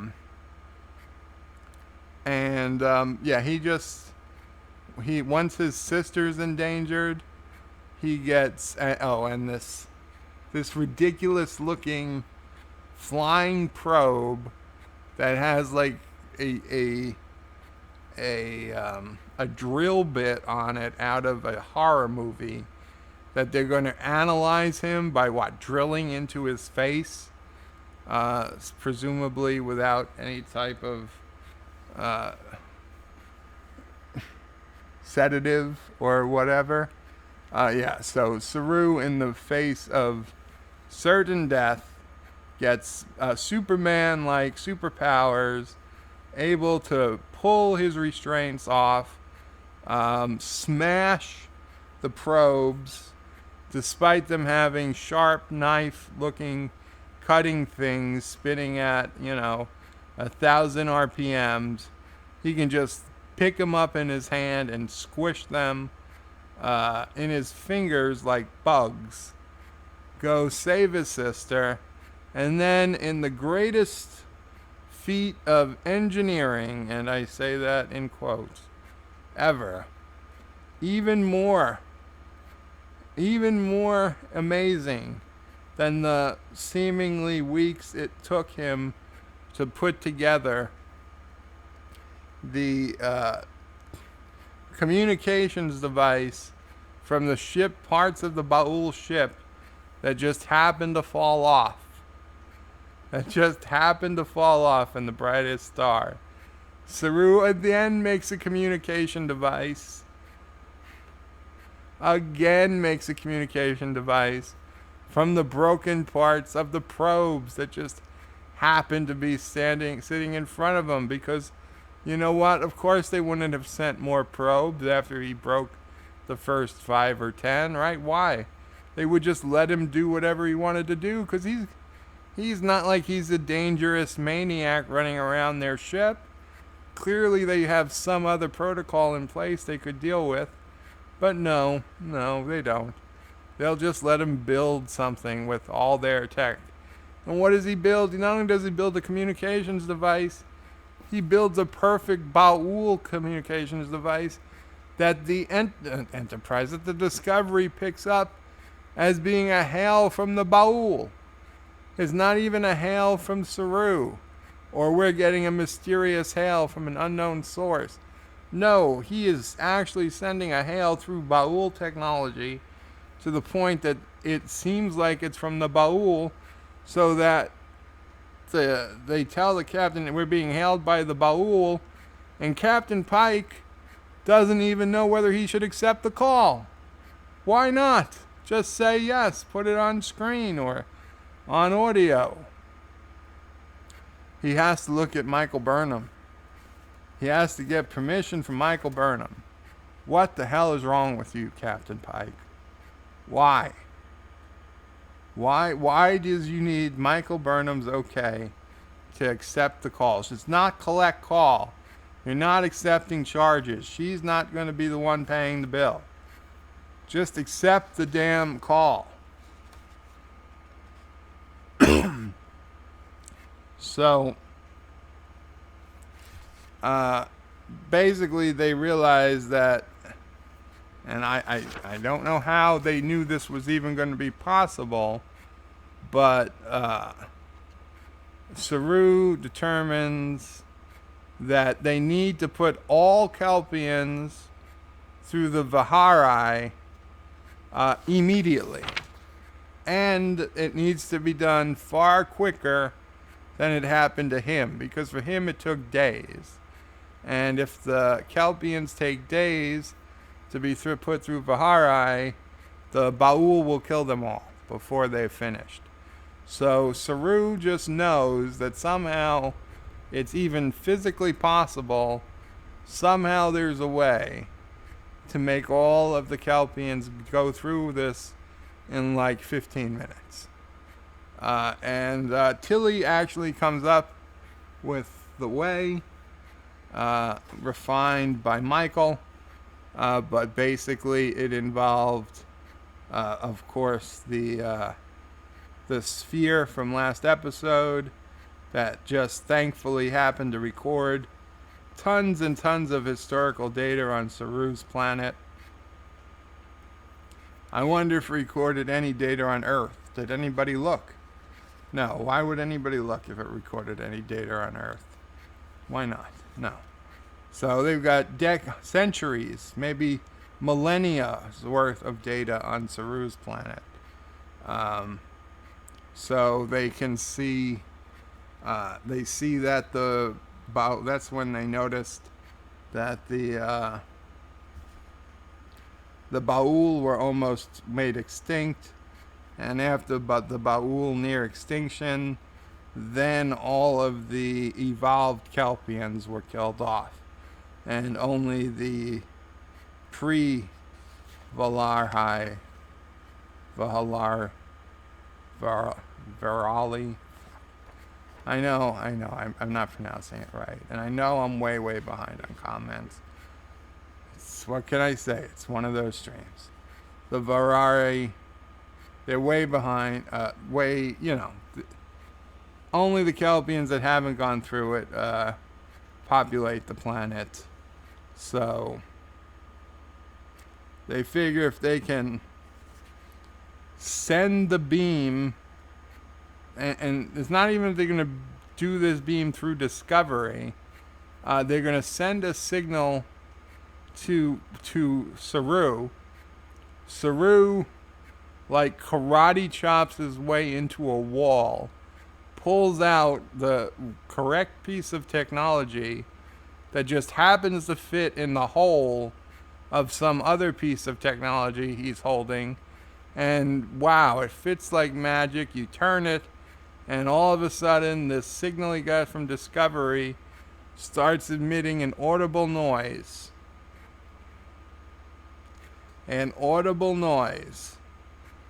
First, wherever the hell him and his sister are, and then through all of the watchful eyes across the entire planet. There's over 4,000 of them, one in each Kelpian village. So that noise immediately starts all the Kelpians to start going through the process, and like within 15 minutes they've all transformed and have lost their ganglia and are now super a-hole predators, apparently.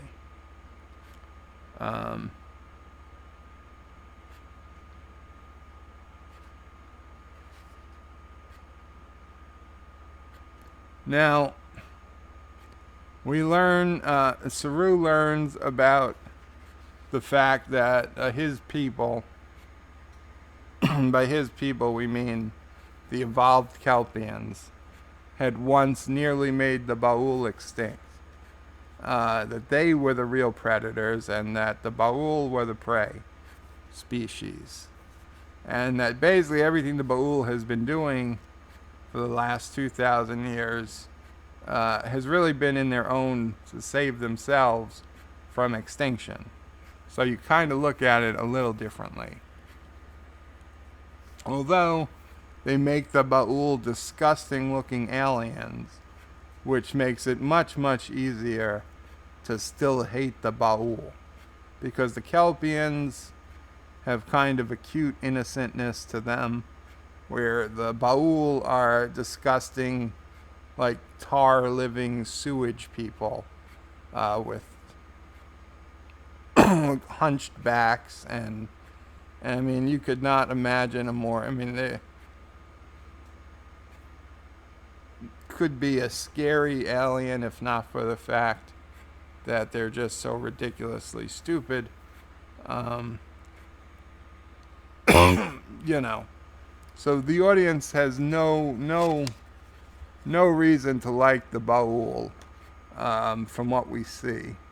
Had they been cool humanoid-looking aliens, then yeah, you might have some uh, reservations about who's right and who's wrong here. But most people will say, "Oh, the Kelpians are right." But you know what? Saru cannot. Saru makes the promise that his people have evolved and that they're not going to hunt the Baku down again, and that the Baku will have to see that his people have moved on beyond what they were 2,000 years ago, and you know they were going to promise that they're not going to kill off the Baku again, the Baul again. But that is a promise Saru cannot make. Saru has no idea what the other Kelpians are going to feel. And you know what? A great many of them, once they learn the truth, should feel that, hey, we've been being robbed. They've lost, God knows how many Kelpians have lost loved ones, wives, children, husbands, parents, to the culling. They're going to be out for blood. They're going to be out for blood. Of course they're going to be out for blood. There's no way Saru can make that promise. And there's no reason that Pike should believe Saru. Nobody should believe Saru. Saru is clearly not talking straight.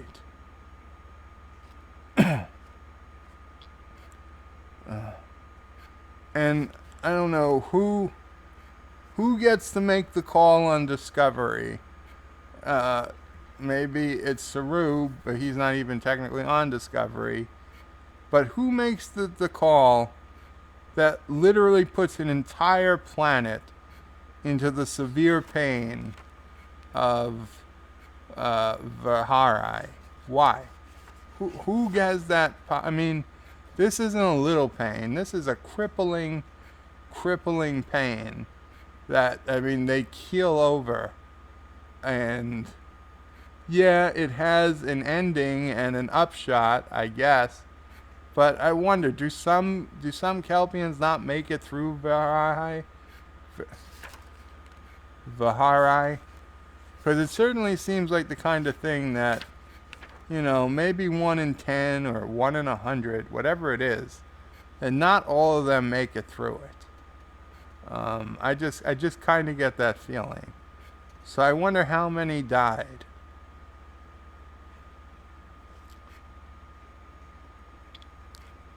Okay, and now this was truly the most ridiculous line of the episode. So after they force everyone, all the Kelpians, to evolve, the Baul are they go to Plan B, and Plan B is to raise their giant 50-kilometer. Alexa, how many miles in a kilometer? 1 kilometer equals 0.62 miles. Okay, so 25, 26, maybe 28 miles in diameter. 14-mile radius. Huge tower. 14 miles is like the length of the island of Manhattan. And round instead of just long and thin. Raises from the ocean. And instead of an ocean, they call it a lake. Why? This is the line.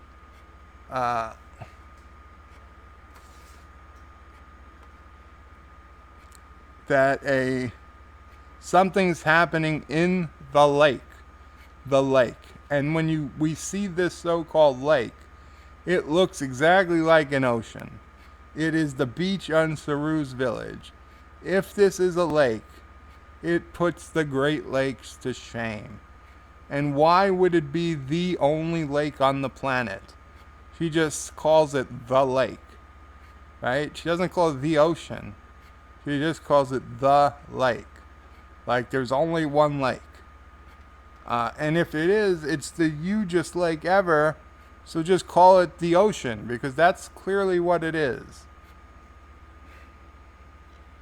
And another 1,000,001 coincidence, this giant 50-kilometer wide round structure just happens to be a few miles offshore of Saru's village.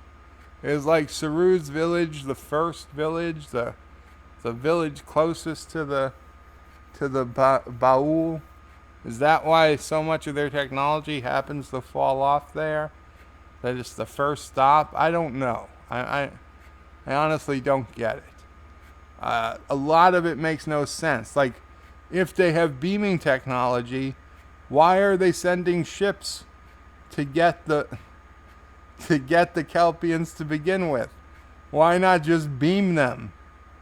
Because I gotta say, that watchful eye looks like some type of technology. It looks like they're just being beamed up. So why do they have to send a craft to beam them up? They could just beam them to their base directly. They don't need to send a craft that has pieces falling off.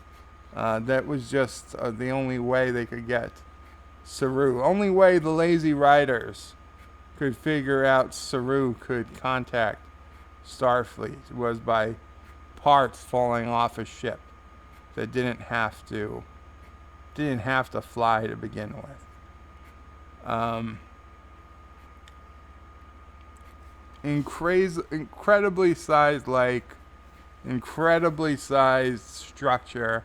If you look at the picture of the structure, the scale is completely off. 50 kilometers wide. I'd say if it was 2 miles wide, maybe it was 2 miles wide. Maybe it was supposed to be 5 kilometers in diameter. That would still be a completely huge structure. A 5-mile wide building would be probably 20 times wider than the largest building you have ever seen in width in your entire life. And that would be if it was just a mile. So 5 miles, crazy wide, impossibly big. We cannot conceive of a building 5 miles wide today. And round at that, not even long and thin, but round. So, totally off with their scale in the shots. Then the most ridiculous line of the show, and I know I've said that 3 or 4 times, but they all get more ridiculous. The Red Angel appears. The Baul have decided to just, they're going to kill all the Kelpians because it's better off that they're all dead, because they're all going to go crazy and kill the Baul, and the Baul know this. Everyone knows it. Everyone knows it but Saru for some reason and Captain Pike. So the Red Angel appears. Saru gets a good look at it. And then back on Discovery, the two women at the front are talking. And Pike wants to know what the hell he's seeing, because a minute before, the super Uber tower from the lake ocean had risen and was shooting red energy laser beams to a whole bunch of watchful eye towers as they got ready to kill everyone on the planet, all the Kelpians on the planet. But all of a sudden, uh, there was this massive, like, red explosion, and all the power stopped, all the lasers stopped. So Pike got to cancel Red Alert but he didn't know why it happened. So he asked them, and the two women, I think this was Cyborg Woman this time, said the the magnetic electrical field technology needed to take out the Baul shields should be impossible. Should be impossible. Why is that line in a Star Trek show? Okay? You are on a ship that uses giant tardigrades to instantly zap yourself across the entire universe, even into parallel universes. Dead people come walking out of the mycelial network onto your ship, or they come beamed through some type of fungus transporter drive, and all the other crazy things that you guys have witnessed firsthand in the last, week, not to mention the years you've been there. The word impossible shouldn't exist, okay? Especially when it comes to magnetic and electromagnetic field strength, when it's clearly possible, no matter how strong it was, somewhere in the universe that strength exists. So after the Baul, after Pike threatens war with the Baul if they kill all the Kelpians and they stand down, we're back at the Kelpian village where Saru and his sister are walking, and nobody seems to recognize Saru, which is good, I guess, for him, because he doesn't go over and say hello to anybody, but he lets his sister go. And we see that the watchful eye tower has fallen over into pieces. So, did it get destroyed by the Red Angel? Possibly. Was it pulled apart and pulled down by these Kelpians now that have no fear? That's possible too. I don't know. They don't say why they're down, but they are all down. So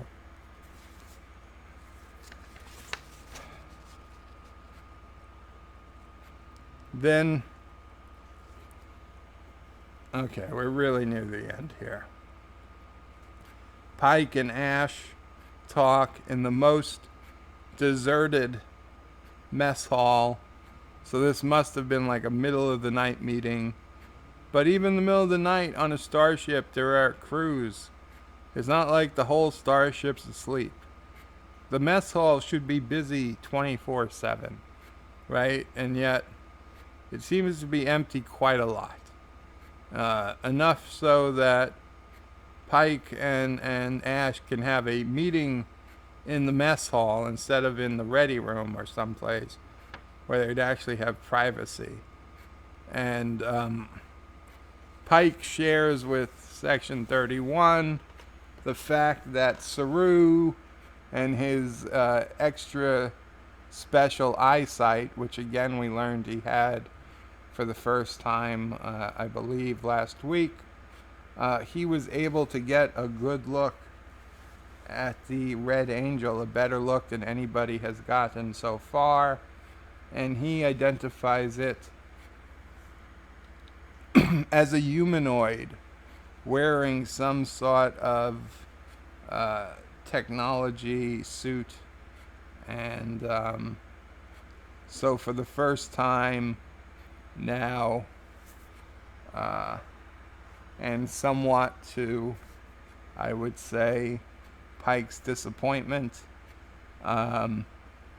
we know the Red Angel is a humanoid person, and it uh, uh, they even though it clearly looked female, I mean, it had all the curves that a traditional female figure would have.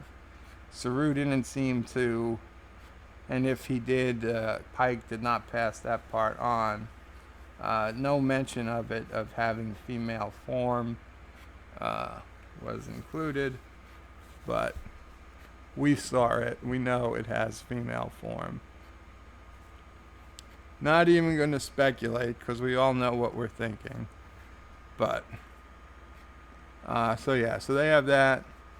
And then Ash says, well, what happens when they turn this technology on us?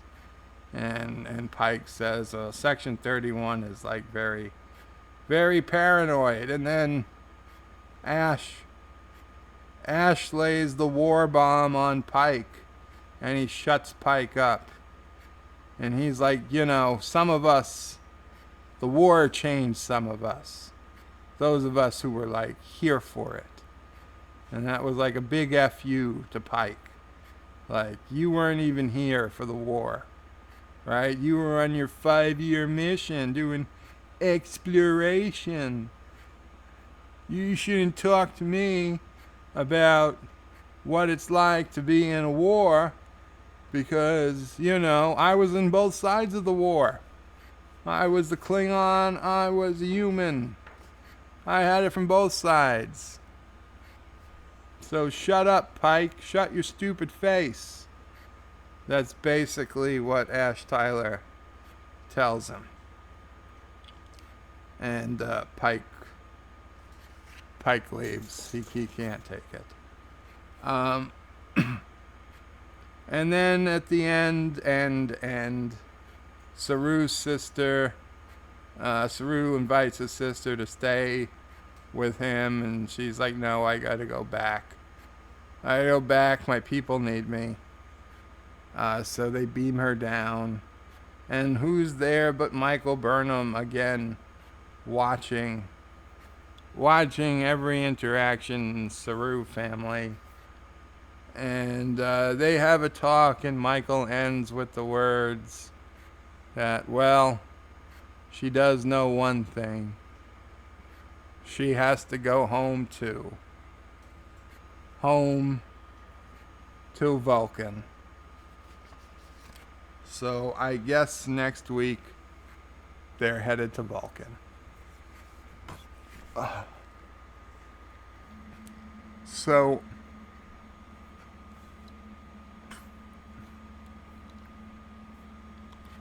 I so liked some episodes this season. This one I did not like nearly as much as the ones I did, including 1, 2, and 4.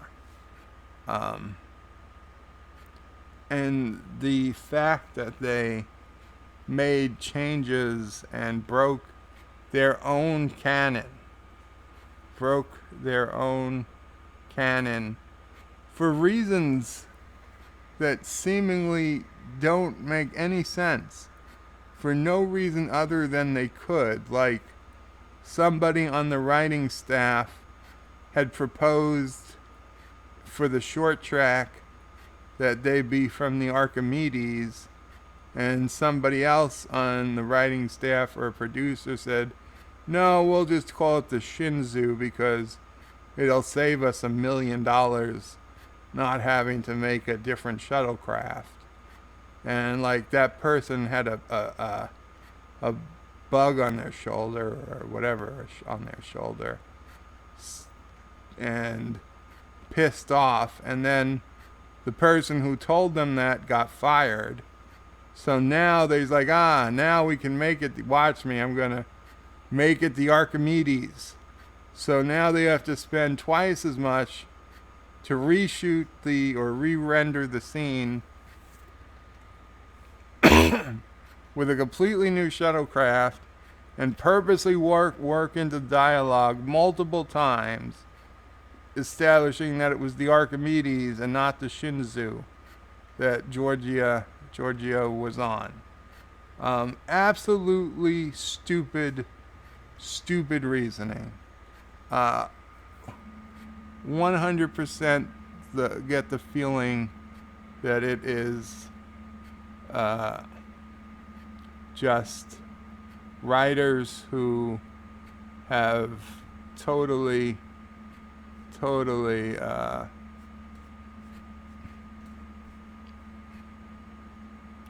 lost it, and just getting back at people no longer on the staff. And it is us. It's the fans who have to suffer. So honestly,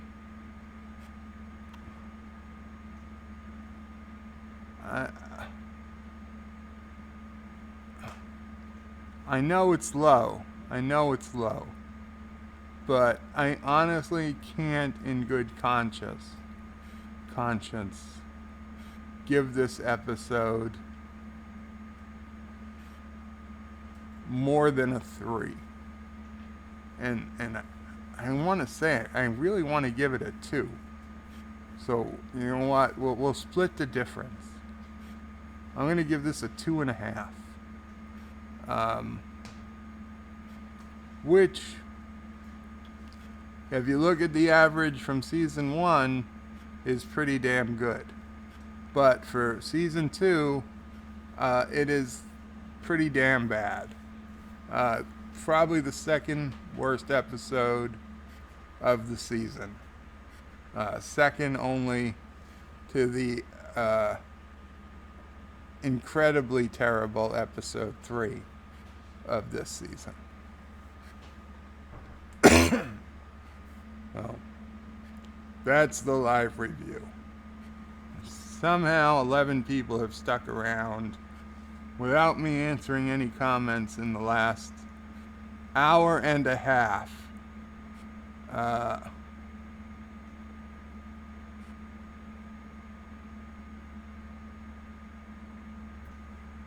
Let's see. At 8:45, Josh Street says, Bird, we are just trying to keep you up past 10 p.m. Eastern. Well, at 8:45, an hour and a half ago, you know what, Josh Street? You did it. I'm up past 10 p.m. Eastern. Congratulations. Hector says, how's this going? I hope beating back the party before he finishes the episode. Well, I doubt you were able to do that, Hector. DJ Odyssey says, still going quicker than some of the others trying to get through it. Hector says, Doomcock finds things that not even Anti-Tracker finds. STD is full of mistakes. DJ Odyssey says, well, Riker kept holding out on promotions because he wanted the Enterprise. And that's true, and I don't blame him. Although it's nice to have your own ship. Hector says Saru advice is awful. The medical graphs are bad also. Oh, the carousel take. DJ Odyssey says, what is a light bulb? I guess he's reading my news ticker. And DJ says, yes, I'm finding typos in the ticker. Oh, did I typo bulb? Well, that's just the way it's gonna stay. Hector says, that's more a joke for the first season. True enough. Thomas Potts says, I don't remember this conversation on the show.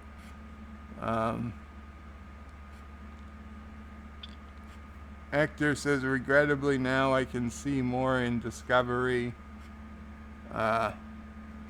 Michael Crawford. Who the hell is Michael Crawford? Oh, Anti-Tracker. I know. I knew who it was. I need some opinions. And DJ Odyssey says, okay, and then Anti-Tracker realizes he was on his old channel. So we can all go to the Michael Crawford channel and see what he's got on his channel. Has he got any goodies? He does. He's got something. I'm gonna subscribe. I'm subscribing. Oh, I can't subscribe. Oh well. Hector says opinions should be in abundance in here. Lol, says DJ. Says, oh no, it's mirror anti-tracker. It says TJ Potts. Hector says pots always have some. Anti-tracker says, okay, I need your guys' opinion. Hector says, sing that song for Anti-Tracker.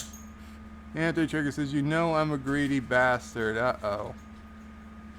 DJ says, fire away. Thomas Pod says, first sub to Michael Crawford. Oh, so Thomas was the first sub. DJ Odyssey says, yes, you are not that greedy. Anti-Tracker says, so how do I raise money? Question mark. Check this out. And he puts a YouTube link.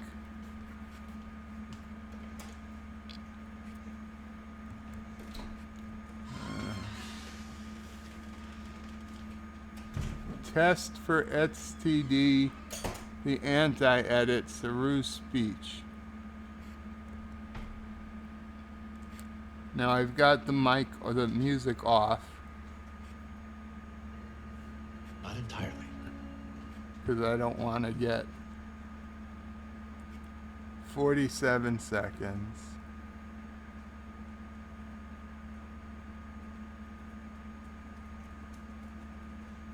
Okay, honestly I don't. Is this a serious? Where our voyage will lead. It is a serious edit. Okay. I will check that out later then. Hector says, comment in his only video, Potts. Hector says, original. Thomas says, Anti-Tracker, why did you have a cell phone on your face? DJ Odyssey says, yeah, I seen that too, Hector, lol. Anti-Tracker says, it was just a test. I was talking to Lore. Richie Poole, welcome Richie Poole. He says, hey everyone, was this episode any good? Not to me particularly, Richie. Thomas says, links never work for me on my tablet. Anti-Tracker says that Richie, well, it was like its name, STD. So good STD is still something you will want to take penicillin for. DJ Odyssey says hi to Richie. And Anti-Tracker says, dang it, Potts. Hector says, well, and what is the question, Anti-Tracker? Thomas says, I'm using my computers to watch. Anti-Tracker says, Hector. Richie says, oh boy, sounds like a typical STD episode. Awful. Anti-Tracker says, the question is if it's worth it to put time into a project like the link I put in. DJ Odyssey says, not bad at all, so you're planning to work for CBS. Anti-Tracker says, I would think of it as an audition. Lol. Hector says, I noticed the speed up, but what's the objective of the project? And Thomas says, I thought you were making Saru talk with Bird of Prey voice. I was kind of thinking that was what it was going to be too. but they look good to Thomas. Hector says, I feel guilty for leaving Joe talk alone.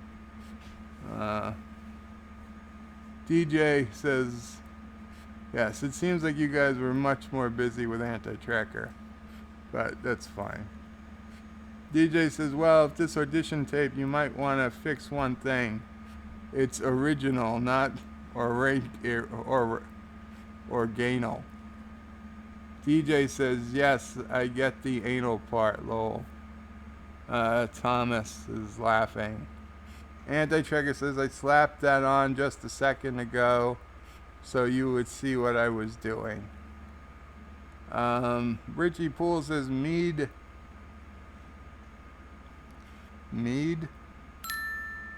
I don't know. Is that Mecca? Mead and Doomcock are both live right now, but I chose to be here with you guys. Well, thank you so much, Richie. Anti-Tracker says, nice. Thomas Pot says, I thought you were going to put Bird of Prey's voice on that, but I liked the edit. The Multi-Gun Man, welcome the Multi-Gun Man, says, how's it going, Bird of Prey? Well, it's going slow through the comments, Multi-Gun Man, but thank you for coming. It was at 9 o'clock, somehow an hour and 23 minutes ago. I don't know if you're still here, but great if you are. If not, thanks for stopping by.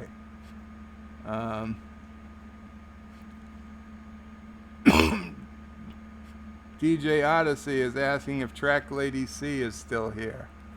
I've probably scared her away. Thomas Potts says, Anti-Tracker, I thought you were going to put Bird of Prey. Why do you keep saying that? Anti-Tracker is lolling. Yeah, not a joke. Hector says, are you planning to re-edit many scenes Anti-Tracker presented as editing work? DJ Odyssey says, Prime Directive always applies no matter what. Not supposed to interfere in another planet. That episode had Kirk's son in it. Crusher, another ginger, yes. Hector says, in STD, the Prime Directive is a dismissible comment. DJ Odyssey said, but Beverly was the dancing doctor. Yes, she was. I was seriously thinking about re-editing the whole series. Discovery? The whole series of Discovery? Yeah, that would be a tremendous waste of time, in my opinion. I mean, unless you're editing it down to, like, one good episode. Richie Poole says, do they just pay lip service to the Prime Directive on STD? I don't even know if they pay lip service. Thomas Potts says, Anti-Tracker, have you looked into Mr. Miles' Discord on the Orville for tomorrow? The idea for Discord on the Orville. Anti-Tracker, just on one scene, I was 1/3 shorter and less Michael focused.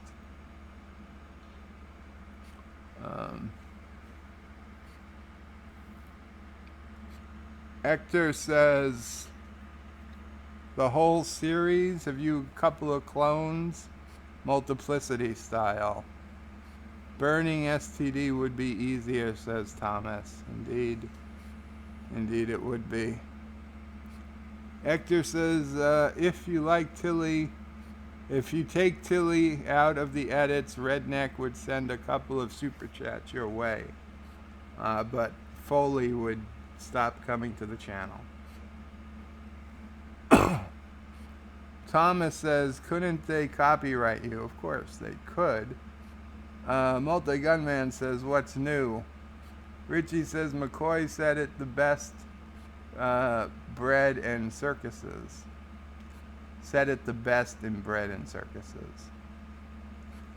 DJ Odyssey says, not much. I was hoping Bird was going to destroy a city tonight, but we have STD.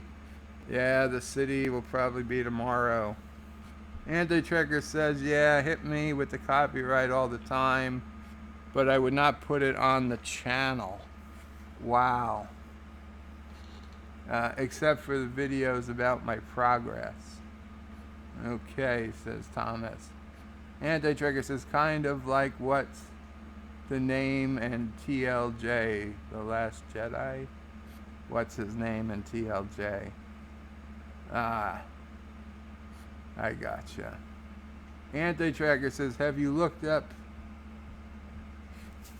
God damn it, Thomas. You just keep repeating the same comments. Anti-Tracker, have you looked into Mr. Miles' idea for Discord for the Orville? Multi-Gunman says STD, shiny, terrible, disgusting, lol. Shitty, terrible, disgusting, lol.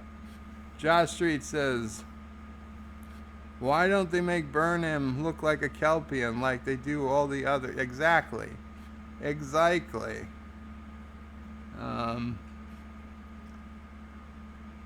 DJ Odyssey says, because she's too awesome. Richie Poole says, this episode sounds like one giant steaming STD bowel movement. Very good. Very good. Anti-Checker says, Thomas, working on it. Okay. Josh Street says, STD needs Zap Brannigan to make the big hook on the Prime Directive. The big book on the Prime Directive. Yes. Zap would definitely improve the show. Zap would try to make out with Saru's sister. And he would. He would do it too. AFK says Anti-Tracker. Josh Street says, lol, DJ, I can see that. Thomas Potts says, spores are gay conversion therapy. They might be. They might be. Richie Poole says, so the Spore Network fixed him, huh? I didn't say the word fixed, but yes. Anti-Tracker says, so instead of pray the gay away, science the gay away.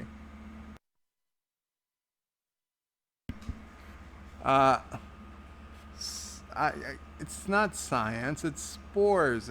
I don't know what it is. I'm just saying that guy, he doesn't look gay anymore. Or he has the look of somebody who doesn't look gay. And he doesn't know how to say it. But he will find a way before it's too late.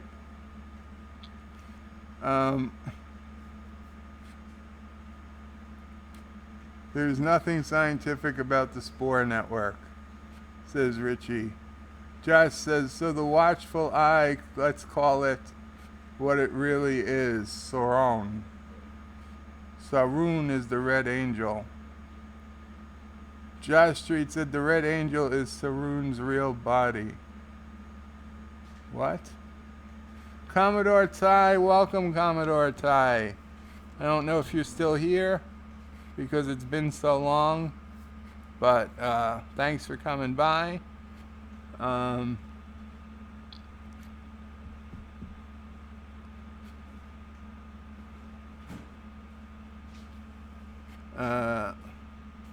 Thomas says, hey Commodore Ty.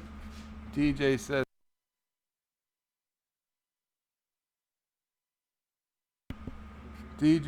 hail. DJ says, maybe it's meant to do humans. Maybe it meant do humans drink pee. I don't know what. Chief Cook says this show is stupid. Commodore Ty says can't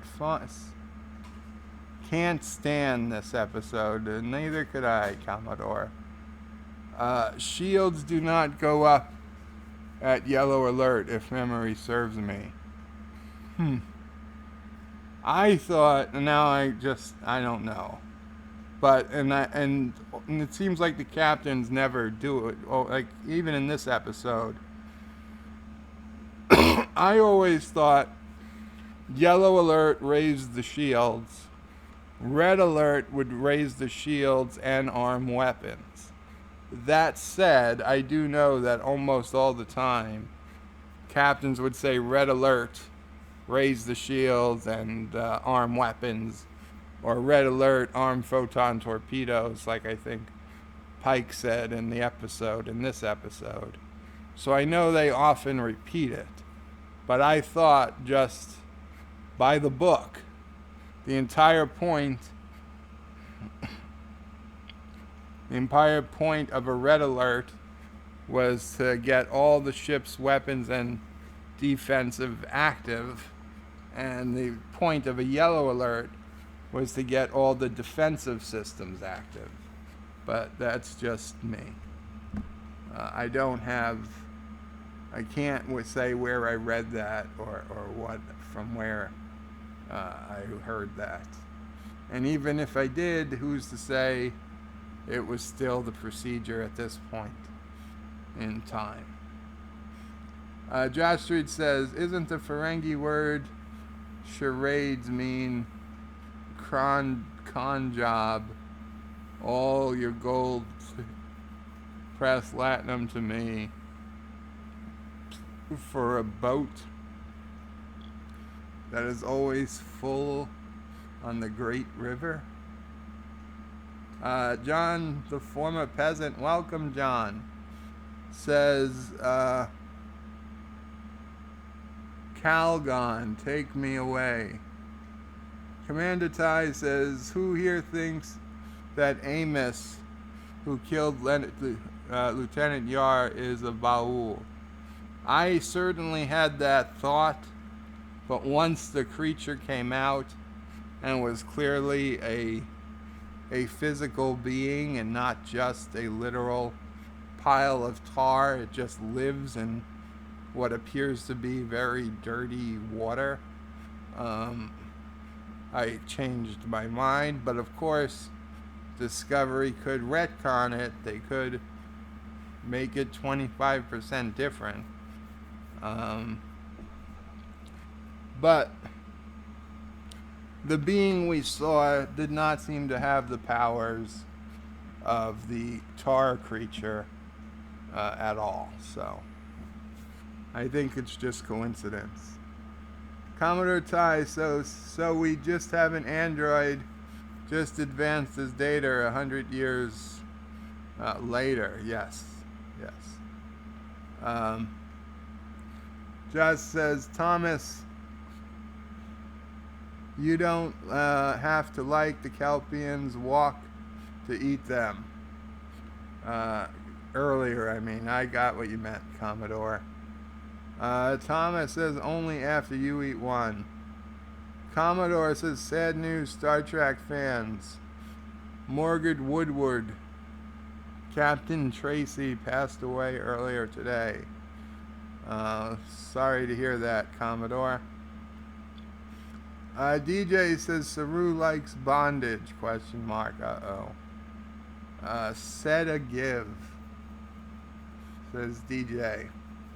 Josh says, will Bird stay up past 10 p.m. At this rate? Yes. Well, I certainly will. It was 9:43 when you wrote that. And I don't think I'd even started with the comments. Thomas says, maybe you should make a 20-minute timer, and when the time is up, you read comments. Maybe not the worst idea, but too late now. Multi-Gunman says, super a-hole predators versus Michael Burnham. Who's the regular super a-hole? Thomas says he's 2 hours behind on comments? I was an hour and 45 minutes behind. DJ Odyssey says, keep commenting. He will be here all morning catching up. It's almost 10 p.m. for Bird, says Josh. Let's hope Bird doesn't realize what time it is. DJ says, some comedian, Brody Stevens, was found dead today too. The Multi-Gunman says, make this a 24-hour live stream, fun, pull an all-nighter. That is not happening. Thomas Potts has never heard of him. Um, uh-oh. Okay. DJ Odyssey says, guess he was in The Hangover. Oh no. Somebody from The Hangover died? Which one? Now I've got to Google who Brody Stevens is. I hope he wasn't the guy I liked. I have no idea who that is. A suicide. Comedian Brody Stevens dead at 48 of apparent suicide. A lot of comedians kill themselves. LAPD was dispatched to the scene as a hanging.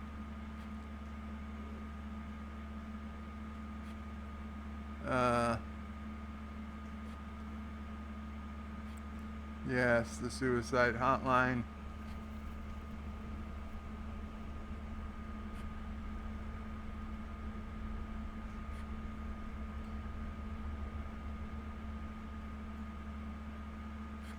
Oh, he was a police officer in The Hangover. Okay, he wasn't one of the main cast. The Multi-Gunman said, no, I'm not playing an all-nighter. Well, he's getting to the end, said Thomas. DJ Odyssey says he made it past 10, but he is in yawning now. Yeah, I am. Josh says, quit, DJ, don't remind him. DJ says, but the time he reads this, it will be 1 a.m. Not quite. The Multi-Gunman says, lol, a.m. Sunday, 1 a.m. Sunday. No. The Multi-Gunman says, I actually like this episode. I gave it a 6 of 7, or 7 out of 10. Really, the Multi-Gunman? Well, okay. I'm curious if you just didn't care about the things I mentioned, or didn't think about them, or just they don't bother you. Richie Poole says has he read any of the comments over the last hour? DJ Odyssey says nope. The Multi-Gunman says, I must be weird. I seem to be the only one that liked this episode. DJ Odyssey says, well, you may be weird, but we still don't hold it against you. Multi-Gunman says, lol. DJ Odyssey says, see, Bird manages to get through this episode in one night. That was a hint to Anti-Tracker. And Josh Street says at 10:15, lol, now Bird starts to read. And DJ is laughing his ass off. DJ says, who the hell is Michael Crawford? Quote. Thomas, yes, okay, Thomas is to quote that one. Thomas says, Anti-Tracker needs more money. So here is a commercial, I guess. The Multi-Gunman says, does anybody do retro gaming? I have a Sega Genesis that I play around with. I've got about 50 to 60 games for it. Well, I've done some Sega games, but I'm playing them off the PS4. And I don't do it seriously. The Multi-Gunman says, yes, I'm still here. It's cool, Multi-Gunman. Thanks for sticking around. Multi-Gunman says, right on. I've been a reproduction of an Atari 2600 that's preloaded with 105 games. Sweet. DJ says, Foley doesn't come as much now. It's too negative for him. I know. I was surprised he even showed up last night, but I guess he wanted to give it a try. Maybe CBS threatened Foley. Brian McFarland says, Heidi ho, everybody. Heidi ho, Brian. The Multi-Gunman says, Cockling's threatened Foley. No, Cockling didn't threaten Foley. Thomas Bott says AT didn't respond the first time I asked him. DJ says, though I did hear that the actress that played Tilly got married. Oh my God. Make sure you remind everyone on tomorrow night's Anti-Tracker stream that Tilly got married. DJ Odyssey says, hail to Brian. Thomas is my good DJ. Richie Poole says, hey Bird. Liked my play on words. Yes. Brian says, DJ Odyssey, the hi dude. DJ Odyssey says, wonder if Bird knows. Some SJW's gonna see this stream and flag Birds for hate speech and spores, lol, about spores, lol. Brian says, what have I missed? Bird O'Prey loved the episode.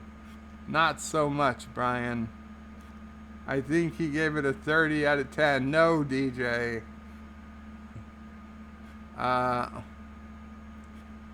Brian says, wow, outstanding, lol. DJ Odyssey says, would have been more, but I guess it doesn't have enough Tilly and Mikey Spock. Multi-Gunman gave it a 47. A 47 out of 12.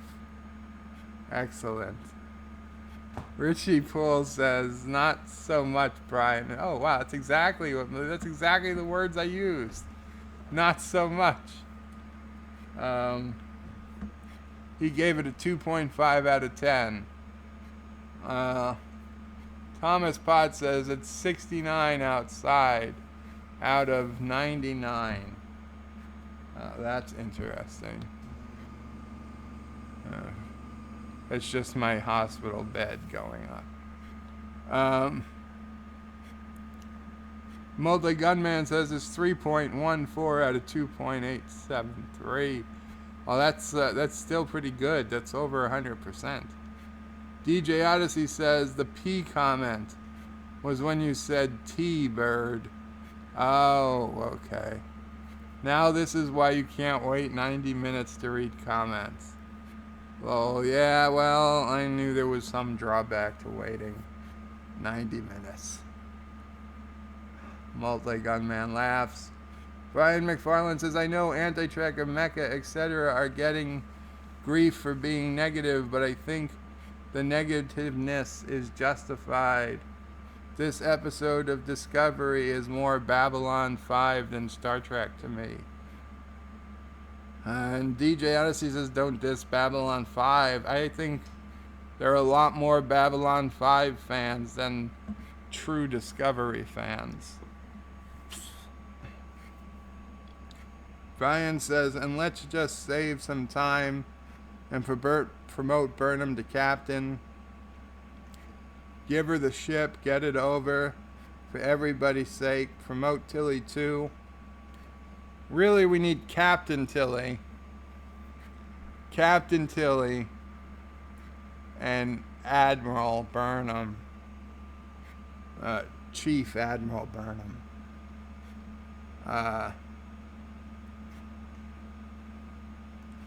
This was more of an Earth 2 episode, says DJ Odyssey. Brian says, is laughing at DJ Odyssey. Brian says, the Red Angel is sort of like the Red Angel beings in Babylon 5. And Earth 2, ugh, says Brian. The Multi-Gunman says, I disagree. It was more of a Beavis and Butthead episode. DJ Odyssey says, Babylon 5's the worst episode is still 100 times better than this crap. It's the best one. I could see that. The Multi-Gunman is lolling. Brian says 10th teeth shooting from Saru. She's. Yeah, that was a bit weird. Saru is half porcupine, and he's got pretty good aim. Too bad they don't penetrate force fields. DJ Odyssey says, almost 10, my time now, lol. Richie Poole says, rule of acquisition 85. War is good for business. No, wait, that is rule 84. So what's the 85th rule? Peace is good for business. It's easy to get them confused, yes. Josh Street says, in 25 minutes it will be 10 p.m. my time. So Josh is on Central Time. Brian says, Moose, move all the way male crew members to the lower decks. Kick them off Discovery's bridge. I don't know. He was listed in The Hangover 1 and 2, says DJ Odyssey. Thomas Potts says, good job, DJ. Now he's getting further behind. DJ says, I try. Thomas Potts says, remember my nation attempted suicide is the death penalty. Yes. Yes, that is quite true. Nation states. How far behind is Bird of Prey 5 on the comments? Well, Brian, at the time you asked, it's been about 10 minutes. DJ Odyssey says about 30 minutes behind, I guess. Josh Street says the start to throw the more comments. Then start to throw more comments. No, I'm not going to say her name. Josh says set alarm for 1 a.m. The Multi-Gunman says, I'm enjoying your live stream. You're doing a great job. Well, thank you, Multi-Gunman. I guess the less I keep up with comments, the more people enjoy it. DJ Odyssey says, Bird of Prey 5 says, DJ Odyssey is the greatest YouTuber ever. Sure. Why not? Josh Street says, lol, DJ, you're wishing. DJ is lolling. And the Multi-Gunman says, I'm going to Alice in Chains concert on April 15th. And for a Rob Zombie Marilyn Mason concert on August 6th. A lot of concerts. Richie Poole says, great minds think alike. DJ Odyssey says, keep commenting, he's catching up. Let's keep him up till 11. No. Why is 11 good for 1? Why 11? Let's go for 1. Well, it's a start, says DJ Odyssey. DJ says, Admiral Tilly and President Burnham. Josh Street says, we need a Bird of Prey who we can go back in time to stop STD from being made. Captain Batman went live. Yes, I saw somebody went live, but I missed it. Richie Poole says, Archangel Tilly and God Burnham. Yes. That's probably it. Josh Street says, oh, this caught up. No, keep commenting. Only 11 minutes left. Captain Batman says, hiya, Bird. The tuber formerly known as the record holder. Yes, Captain Batman is the current record holder. Oops, it was a mistake testing OBS. Well, welcome, Captain Batman, but you're at the tail end of the stream. We will be bringing it to a close soon. Josh Street says, James, help keep Bird of Prey going. Hiya, DJ. Anti-Tracker's still here. I haven't seen or heard from Anti-Tracker in a while. I think he's busy re-editing Star Trek Discovery. Well, he's in the channel, says DJ Odyssey. Go, Bird, go, says Captain Batman. Yes, but not chatting. He probably fell asleep at the computer. Or he's too busy playing City Skylines. and he doesn't want to come out and play.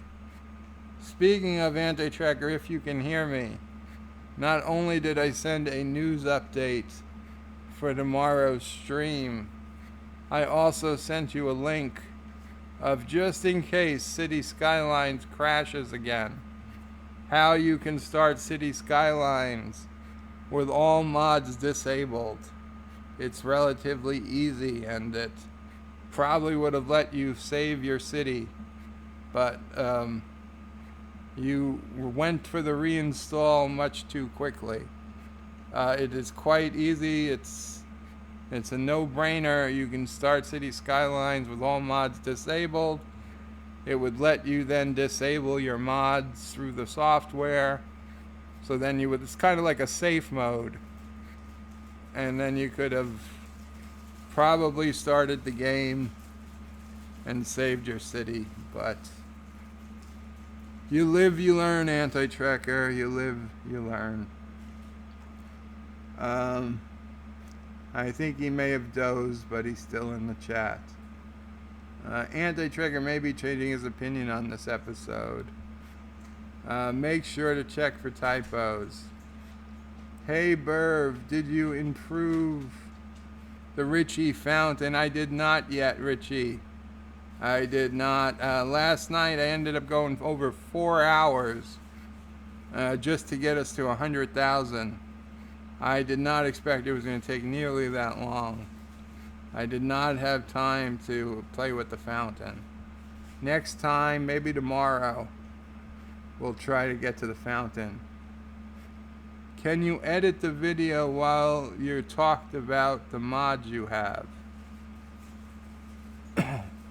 What do you want me to edit, Thomas? I mean, I'd have to take down the entire video and then it would go back up without any comments. I can't edit it and keep the comments.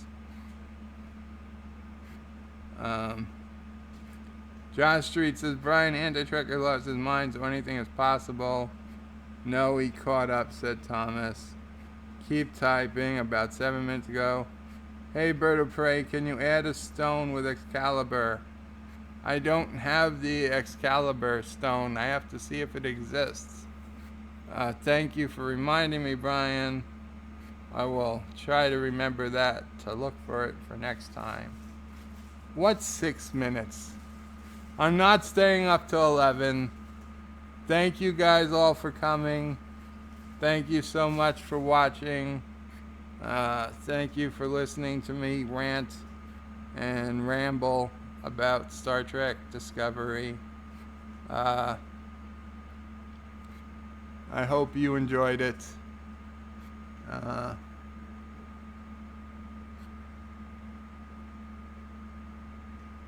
Hey Bird, where is Hypnoturd State Park in your city? No state park, there is a Hypnoturd billboard headed to the Anti-Tracker district.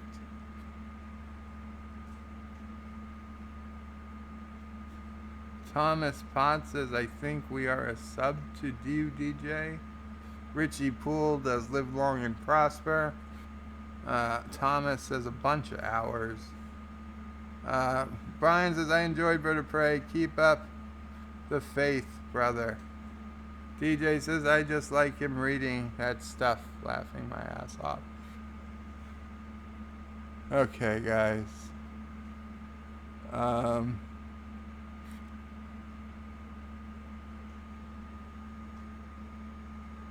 Read my last comment. 2 comments. Jeez, says DJ. DJ says Bird of Prey also says DJ Odyssey is super and subscribe to him. I already told the first 2,000 people to subscribe to him. I just like reading that stuff. And those are your last 2 comments, DJ. DJ says only 4 minutes left till you can do it. Josh said, Bird, read my comment from 12 streams ago. Not gonna happen. What time is it? 11:56 and 22 seconds. 10:56.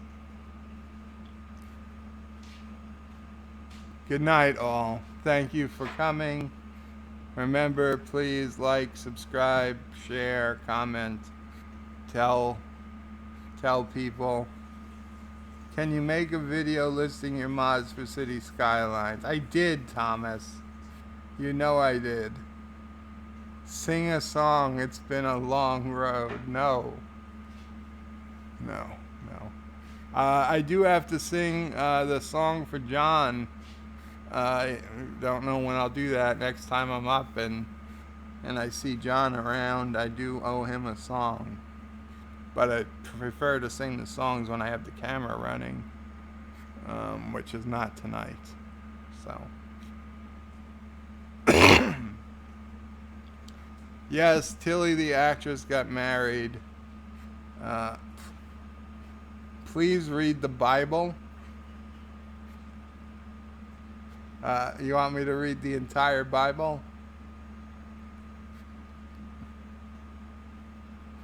I don't know which mods need the DLCs and which don't, offhand. That's the problem.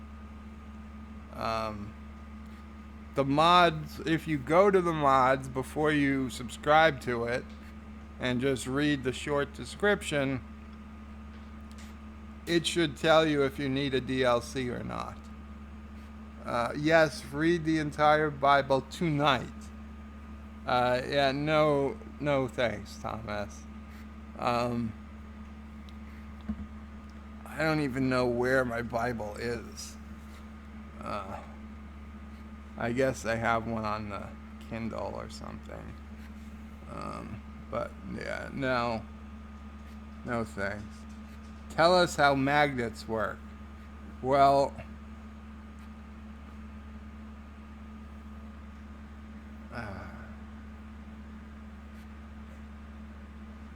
the thing about magnets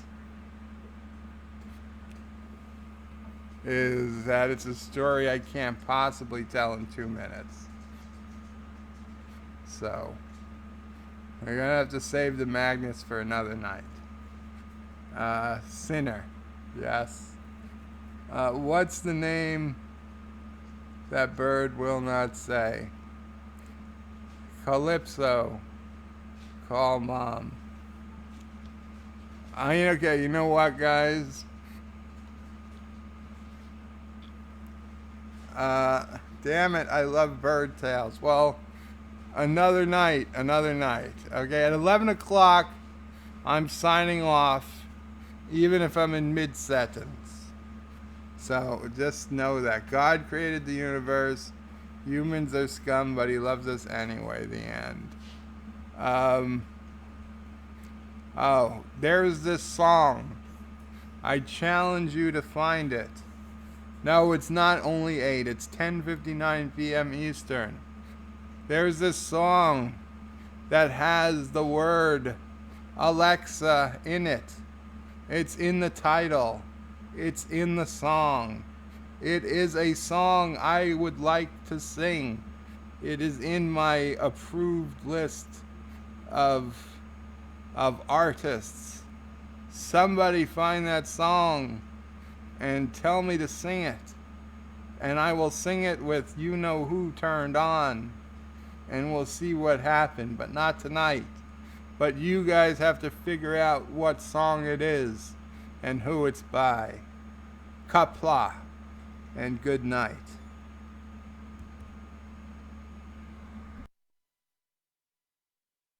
Thank you all for watching my video. Please remember to comment, like, and subscribe.